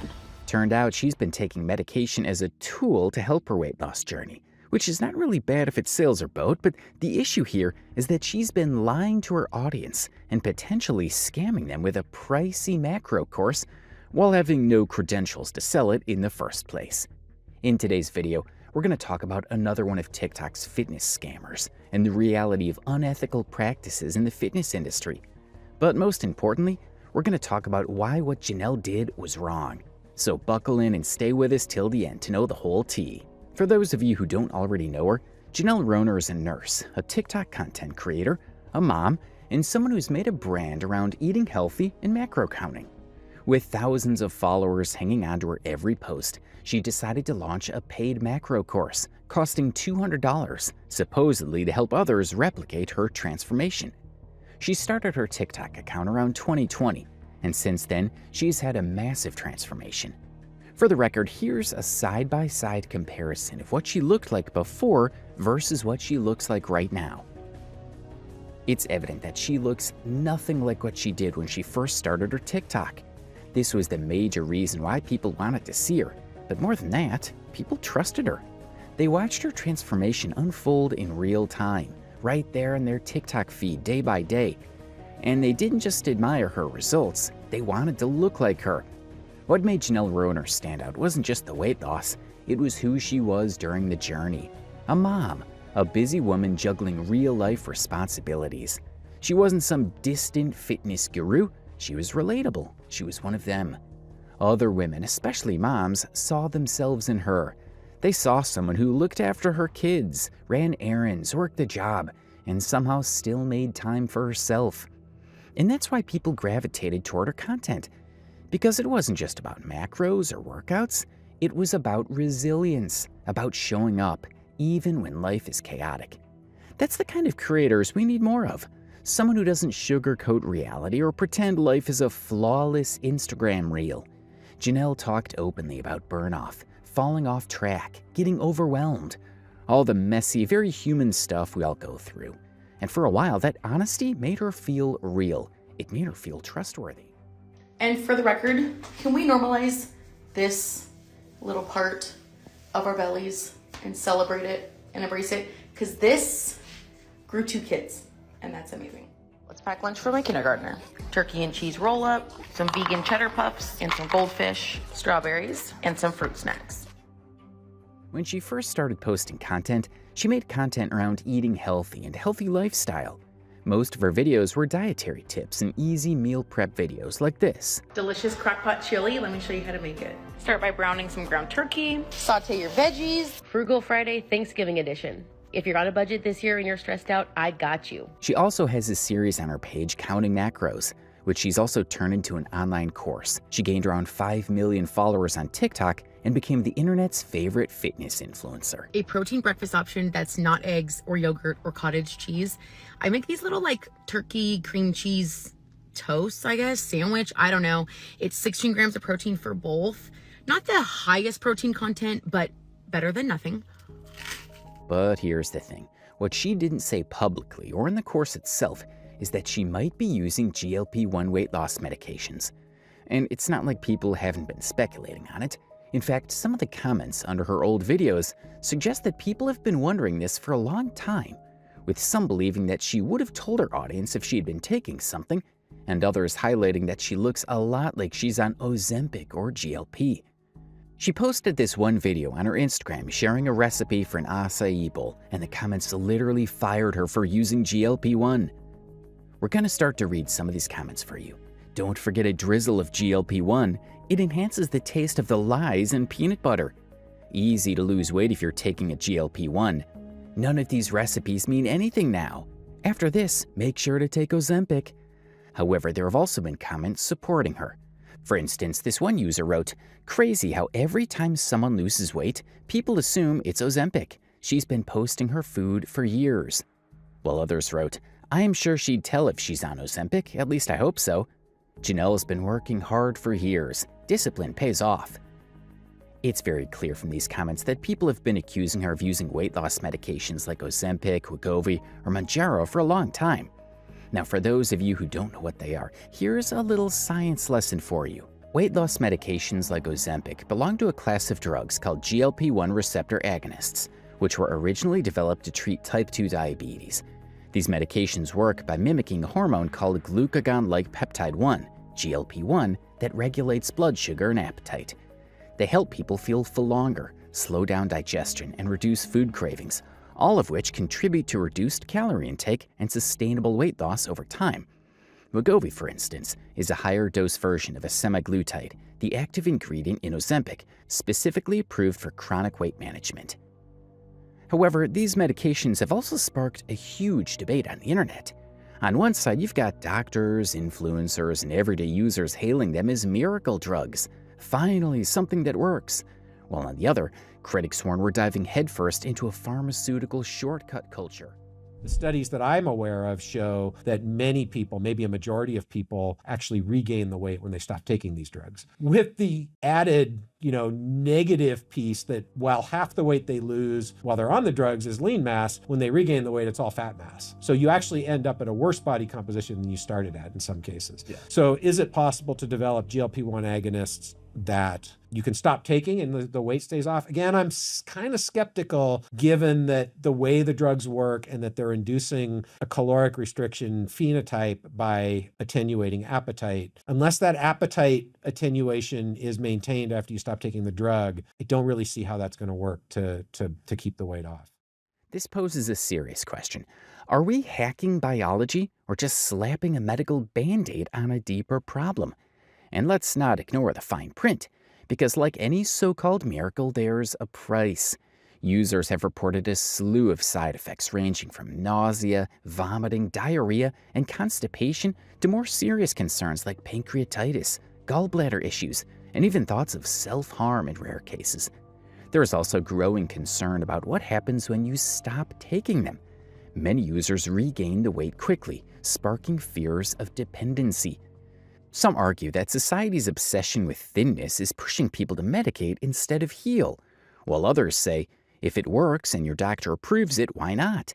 It's a messy, complicated conversation at the intersection of medicine, body image, capitalism, and personal agency, And right now we're all in the middle of it, scrolling through before and afters, wondering what's real and what's just another filter.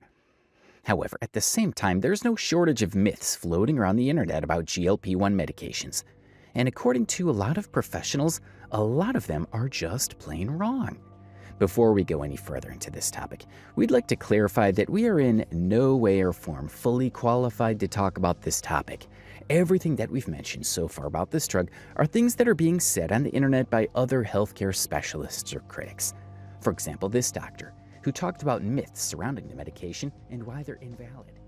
5 of the most common myths about GLP-1s. Myth number 1, GLP-1s are too new. Believe it or not, GLP-1 medications have been approved by the FDA to treat type 2 diabetes for 15 years. And the first GLP-1 medication approved for weight loss was back in 2014. GLP-1s have been around for a long time and are generally considered safe. Number 2, GLP-1s are an easy way to lose weight. GLP-1s don't magically make you lose weight. The medication works by targeting appetite centers in the brain and slowing gastric emptying, reducing hunger, and making you feel fuller for longer. This ultimately helps people to make the lifestyle changes that can lead to weight loss. Myth number 3, if I stop taking my GLP-1, I'll regain all my weight back. That's not always the case. Research done at Weight Watchers has shown that when clinic members stop their GLP-1 medication and continue on with our behavioral program, they either maintain their weight or even continue to lose more weight. Number 4, there's always a shortage of GLP-1s. While it's true that there used to be shortages of semaglutide and tirzepatide have officially ended. Number 5, Ozempic is just another weight loss medication used by celebrities for vanity purposes. There's a couple issues with this one. First, Ozempic is prescribed for type 2 diabetes, not weight loss. Wegovy is approved for treating obesity. Second, there's certain criteria to be eligible for these medications. GLP-1s are meant to be used for medical weight management, not just to lose a few pounds. When GLP-1s are used appropriately and in combination with lifestyle change, they can absolutely support overall health.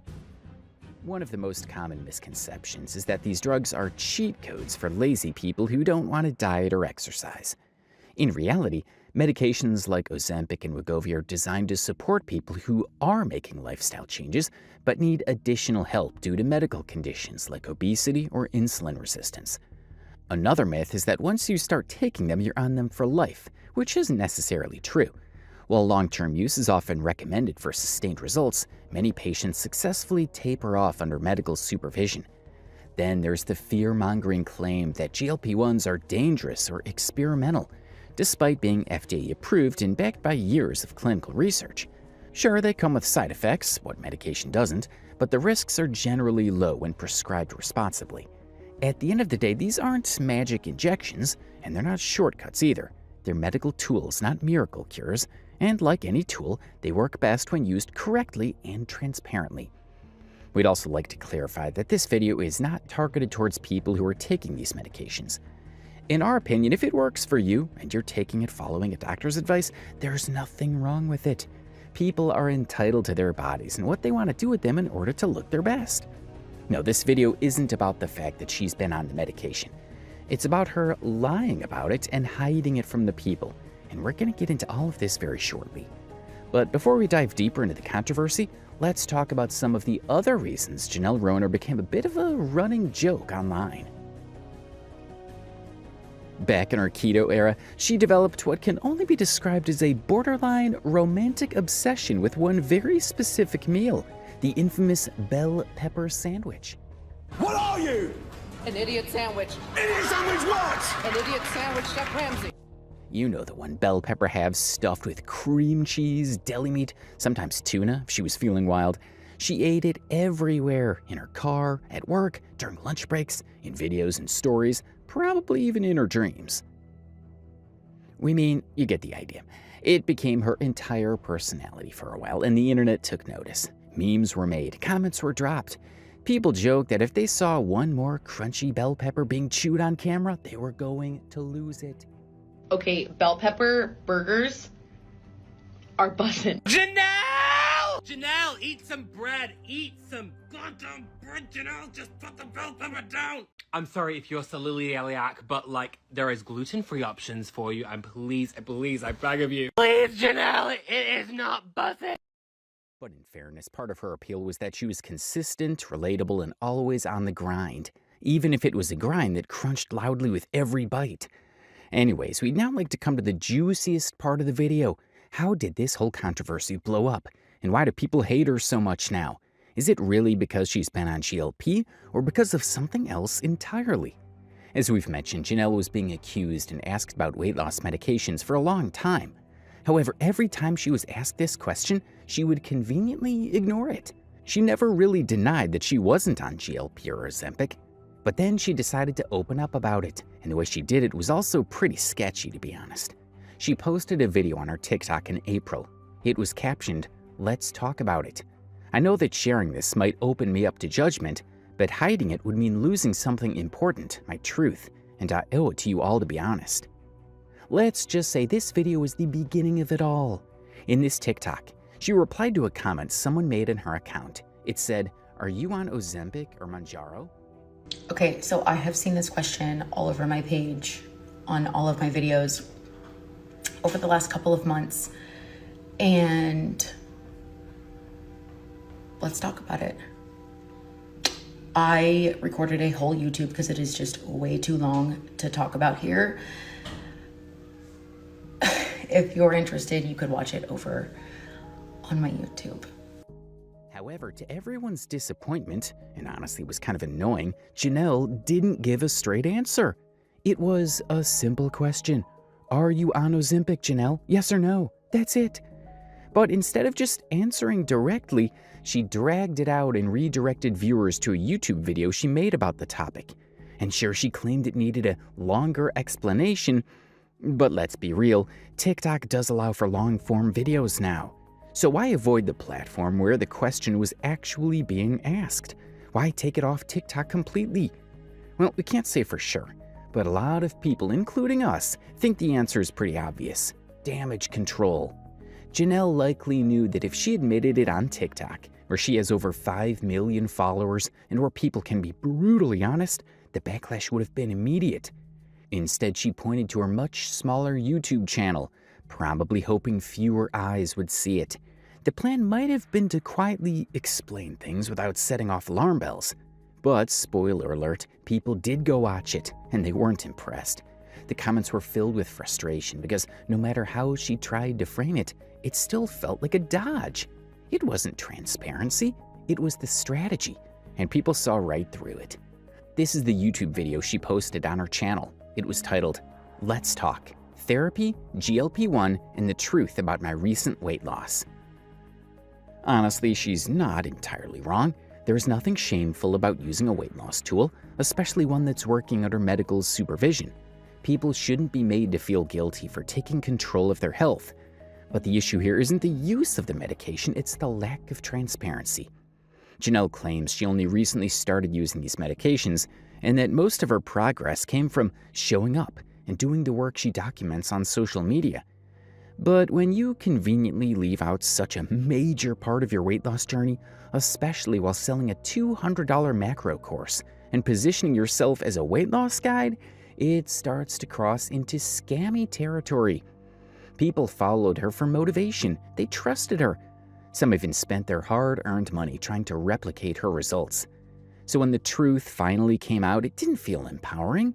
It felt like betrayal dressed up as inspiration. In her video, Janelle mentioned that she never expected her life to be under this much scrutiny, and that the criticism has taken a toll on her mental health. And while that's completely valid, no one deserves relentless bullying or harassment, it's also part of the reality check that comes with being in the spotlight, especially when you present yourself as an aspiration to millions. When you market your journey as authentic and motivational, when you build a brand on relatability, discipline, and doing the work, people will ask questions. They should ask questions.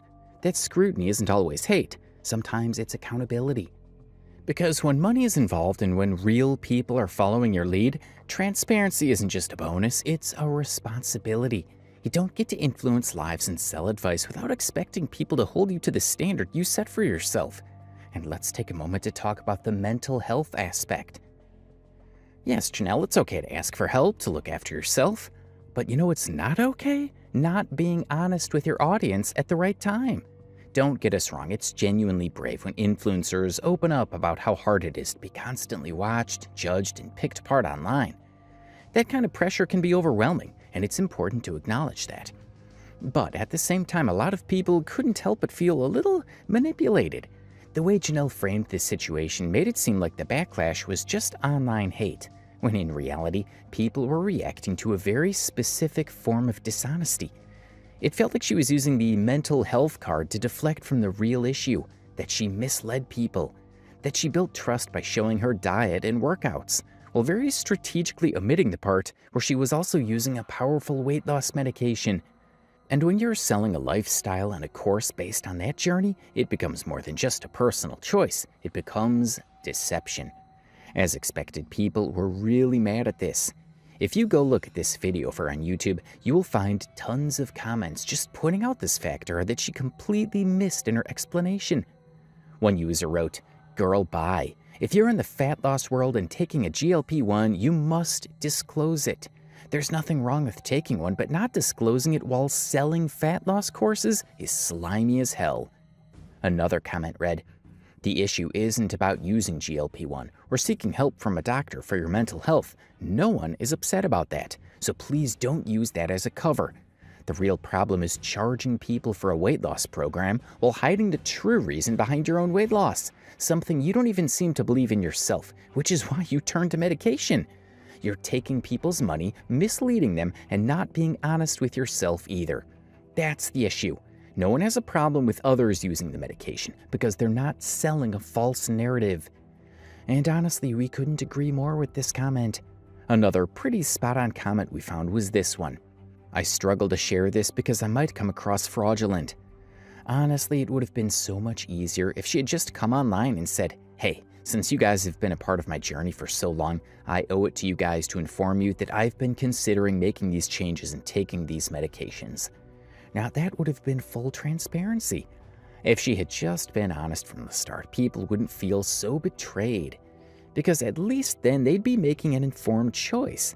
They'd know that her transformation wasn't solely the result of her macro course or strict dieting. It was also being aided by a GLP-1 medication, something they didn't have as part of their routine. And that makes a huge difference. With full transparency, people could still choose to support her or even buy the course, but they do so with realistic expectations. They wouldn't be chasing an unattainable goal or blaming themselves for not seeing the same results. Honesty wouldn't have hurt her brand. The lack of it did. And because of this, people were quick to call her out, including other creators from the industry. This creator called Laura Giesi made a video talking about it, and honestly, we feel like we need to show you this, because it'll put things into perspective and explain why it's wrong to people who believe she hasn't done anything wrong.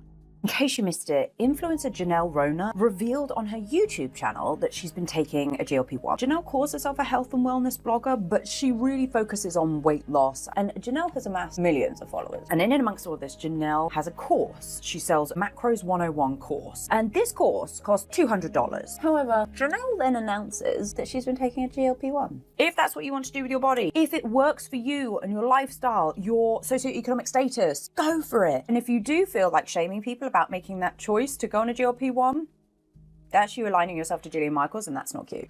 However, when you have built a brand and a huge following around weight loss, and you are monetizing off the idea that this is how other folk can lose weight, and you go on a GLP-1 and you don't tell people, that starts to look a little deceitful. Did I put too much SPF on? Maybe, but you know, we're rolling with it. Small change of scenery while I make our lunch. So I did have to go all the way to YouTube to watch this video. Somebody very rightly pointed out it's called lying by omission by not disclosing she was pairing the meds with the diet. This got me thinking, had Janelle said early on, guys, this is what I'm thinking of doing, and stood by that decision, explained that this is what she was planning to do, I think this would have gone down a lot better. Babe, do you want chicken for lunch? Leftover salty chicken. If Janelle early on had said, guys, I'm gonna do this. I want full transparency. This is what I'm planning on doing. Doesn't take away from my plan. Sure, she probably would have lost some customers. Could have just added this into her branding, into her content. Transparency, for me at least, is key. And on the whole, I think when it comes to influencers, transparency needs to be key. The fitness and wellness industries already feel quite deceitful. People are growing their glutes with surgeries rather than exercises. People are going on GLP-1s and they're not telling people. People are using filters. It can make the health and fitness industry seem very deceitful. And so it feels like what I would have preferred, and this is not about me, I think we need to work on more transparency and just owning decisions that we make. Like I said, people can do whatever they want with their bodies, but when you create a business and you are monetizing, telling them that I've had these results, if I can do it, you can do it, you just got to spend $200 in order to get there, and not telling them that you're on a weight loss rug, a little shady. Those are my 2 cents. Manchego really couldn't care less about this in any way whatsoever. Besides Laura here, there have been other creators as well with other theories. For instance, this creator is called Ashley. She chimed in her own hot take on the subject, and according to her, this whole coming out thing only happened because Janelle might be considering selling GLP in the future. Why not throw my hot take into the Janelle Rohner GLP-1 situation? So my hot take is I believe she is going to have a code for a GLP-1. I think that this is absolutely ridiculous, and no influencers should be allowed to shill GLP-1s, but it's popping up all over the place. I've seen it everywhere, and this is something that needs to be discussed with a doctor, and not just like a code that's thrown out. Now, I'm making assumptions about her, but I've seen influencers shill GLP-1s all over the place, and it's absolutely insane. I do not think that she would have came out and said that she was on one if she wasn't going to have some kind of monetary gain from this situation. Also, everybody, including myself, using her name and talking about her only gets her more attention and only makes her more money. It's kind of funny how people don't realize that. And the last thing I will say is I am not against GLP-1s, but I am against people not having integrity with their content. Everything should be transparent, especially when you are influencing people to do something, whether that be weight loss or not. And unfortunately, in the influencing space, money tends to sway people in ways that you would not believe. While this is solely based on assumptions, we wouldn't really be surprised if this turned out to be true. After all, Janelle did say in her TikTok that she could have kept it hidden, like she did a favor on people by telling them the truth. This is the response video she posted on her TikTok when a user left a comment under her post accusing her of seeking sympathy. The comment read, "Girl, if you want sympathy, you better start giving some people their money back, like from the time you started the meds." Honestly, it's fair to ask for a refund on the course if she scammed people into buying it. She responded to the comment, claiming that she would give people their money back, but we don't really know if anything like that has happened yet. While we really don't appreciate her saying that she couldn't have kept it secret, we do think there's a part of her that might genuinely be trying to make things right now. The last bit of that video, where she finally admitted to the medication, talked about being honest moving forward, and even mentioned offering refunds, that should have been her actual apology. That's what people were looking for from the beginning, not the part where she spent so long talking about how hard it is to be a mom, a wife, and a content creator all at once. Yes, life is hard. Yes, balancing everything is overwhelming. But when someone brings up a valid criticism, especially one tied to trust and money, you can't bury it under a pile of personal struggles. It's starting to feel like she's using her mental health as a shield from accountability. If you look at the comments under this video, the first comment to pop up for us was this one comparing her to Brittany Dawn. If you don't already know about her, she was a fitness influencer who got dragged into serious controversy for selling personalized workout and nutrition plans that, well, turned out to be anything but personalized. Hundreds of her followers claimed they paid for one-on-one coaching and never received what was promised. Some didn't get anything at all. Eventually, she was sued by the Texas Attorney General for deceptive business practices. We'll save the rest for drama for another video. The point of bringing Brittany Dawn up here is simple. Scamming people with fake cookie-cutter diet plans isn't anything new. It's been done before, and people have faced serious consequences for it. Because no matter what these so-called influencers might believe, audiences today are smarter. They're not blindly throwing money at anyone who claims to have the secret to weight loss. They want transparency. They want real answers. And more importantly, they deserve the truth, not a vague, roundabout explanation after you've pocketed hundreds of dollars and used that cash to fund your fancy GLP-1 medication. A half-hearted apology after the fact doesn't cut it anymore. Accountability does. That being said, we'd now like to talk about another important thing that people have been raising eyebrows at: her qualifications and credentials for selling that course in the first place. Responded to my video talking about Janelle Rohner. And they said, but she's a macro coach. And I said, but that's not somebody who's really been trained. Like, you can literally go online and get certified in almost anything these days, but it's all just bogus training, right? You go online and you get like a 1-week certification and call yourself a macro coach, or a 30-day certification and call yourself a macro coach. Anybody can literally do that these days. The thing about Janelle Rohner is she is an influencer. She has 5.2 million followers. And this is why I always tell my clients, like, be cautious of people who are giving health and nutrition advice who have millions of followers, or they're selling things, they're selling supplements, they have affiliate codes. These are all red flags. They are not credible sources of information. I don't think a lot of people know this. And I think a lot of people, when they see Janelle on her journey, they're like, they could relate. And they also were like, I want to look like that. And so of course I'm going to buy her program because I want to look like her. Janelle is somebody who is an influencer. She doesn't really have credible training.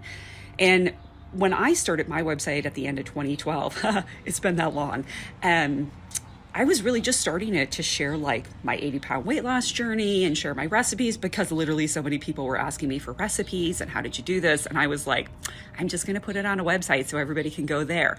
But I gained a following so quickly, and I could tell that so many women were desperate for answers, desperate for help. And I wasn't equipped to help them. And I felt a personal responsibility to get real training. The first thing I went off and did is got a personal training certification. And I also got like an online coaching certification. And I learned very quickly, those were not going to be things that were going to be enough for me to help women stop dieting and get out of diet culture. So that's when I ended up going back to school, because I felt like I didn't want to be an influencer. I wanted to actually help people. I felt a personal responsibility to like actually have accurate information to provide women with, because I actually wanted to help women. I wanted to help women get out of this like crazy diet culture nonsense and all of these BS programs that, you know, like Weight Watchers and Jenny Craig and Nutrisystem, all these BS programs that just don't work. And I fell for them too for like so many years of my life, buying all these fitness programs and like supplements and things, and none of it works. And so I felt that personal responsibility as somebody who is online with a pretty large following to not be giving people inaccurate information just to sell something. I don't want to be that person. I could make a ton of money if I just decided that I wanted to do that. And that's honestly, guys, what a lot of people are doing online. It's really unfortunate, but they're selling you a bunch of junk just so they can make a dime off. Janelle markets herself as a macro coach, giving out nutrition advice and selling a $200 course based on how she supposedly lost all the weight. Now, this is not cheap for a simple diet plan. It's actually quite pricey, and people want to know what's actually in this course that it costs so much. But here's the thing, Janelle isn't a certified dietitian. She's not a licensed nutritionist. She's not even a certified macro coach by any recognized program. She's a nurse, and while that absolutely deserves respect, being a nurse doesn't qualify someone to create and sell dietary or weight loss plans to the general public. There's a reason registered dietitians go through years of education, clinical hours, and licensing requirements. When someone without that level of expertise starts selling wellness advice, especially under the guise of personal success, it blurs the line between personal story and professional credibility. And that's where it starts to feel misleading, if not dangerous. People trust healthcare professionals and they trust influencers. But when you blend both roles without being upfront about your actual credentials, it becomes a problem. However, if we put the credentials aside and assume that she is a certified macro coach, her course still doesn't explain its price tag. This is her Macro 101 course. The details read as follows. My new Macros 101 course is now available for purchase. This will be a one-time purchase, and you will understand everything you need to know as a beginner counting their macros. This course will literally change your life and the way you view food. Creating a balanced lifestyle is so important, and understanding it's okay to fit your favorite foods into your lifestyle is key. I went from eating 1,200 calories to 2,200 calories and actually lost more weight, gained muscle, and completely changed my body composition. I discovered muscles I didn't even know I had. This course is focused on your nutrition, and no exercise is required to lose weight, but it is encouraged for your mental and overall health. So she is claiming that this course will change people's lives in the way they see food. If we read further, she has a total of 5 lessons in the course on macronutrients, proteins, fats, and carbs, using a food scale, tracking meals through MyFitnessPal, calculating personal macros, and reverse dieting strategies. It also ends with general workout tips and access to a private support group that offers live sessions and Q&A responses. While the course is neatly packaged, we can all agree that the information it provides isn't revolutionary. It's the kind of beginner-level nutritional advice you can easily find for free online through reputable health websites, fitness influencers, or even YouTube tutorials. You're essentially paying for a presentation, not proprietary expertise. Here's what's included in the course. Intro, 5 lessons, and outro video. Lose, gain, or maintain weight. Macro worksheet. 3 sample days. Food list. Access to a free private Facebook group. Pre-recorded class that you can work at your own pace. One-time payment of $200. No refunds. Final sale. Like we said, she did package it very nicely. However, one thing we didn't see was her mentioning that she'd been on GLP. Nada. Nowhere. Even now, after so many people called her out, she hasn't updated the page to state that her weight loss is helped by a tool called GLP-1. This again proves that she didn't want to take full accountability for it. She's only cashing out her influence on other people who love her and look up to her. It's honestly very heartbreaking to see other people being scammed this way by influencers. Incidents like Janelle Rohner's controversy, where influencers promote diet plans without full transparency about their use of weight loss medications or lack of proper qualifications, are slowly chipping away at the credibility of the fitness industry as a whole. When someone with a large platform misleads their audience, it casts doubt on even the most honest and certified professionals trying to make a difference. People become more skeptical, more hesitant to trust, and understandably so. The damage isn't just limited to one influencer's reputation, it trickles down, creating a culture of mistrust that hurts legitimate coaches, nutritionists, and trainers who work hard to provide accurate, personalized guidance. It's no longer just about one person making money, it's about how these actions feed into a wider problem of misinformation, exploitation, and eroding consumer confidence. On top of that, it's also bad for your personal brand. When you admit to one lie and people call you out for it, they automatically start wondering what else you've been lying about all this time. Are you really the person they thought you were? When this happens, it gets a little hard to tell what part is genuine and what part's a scam. On this note, we'd like to end this video. If you liked it, then don't forget to give it a huge thumbs up. Don't forget to comment down below and share your thoughts with us. Do you think Janelle Rohner's a scam? Or do you believe she's just an average influencer who made bad choices at the bad time?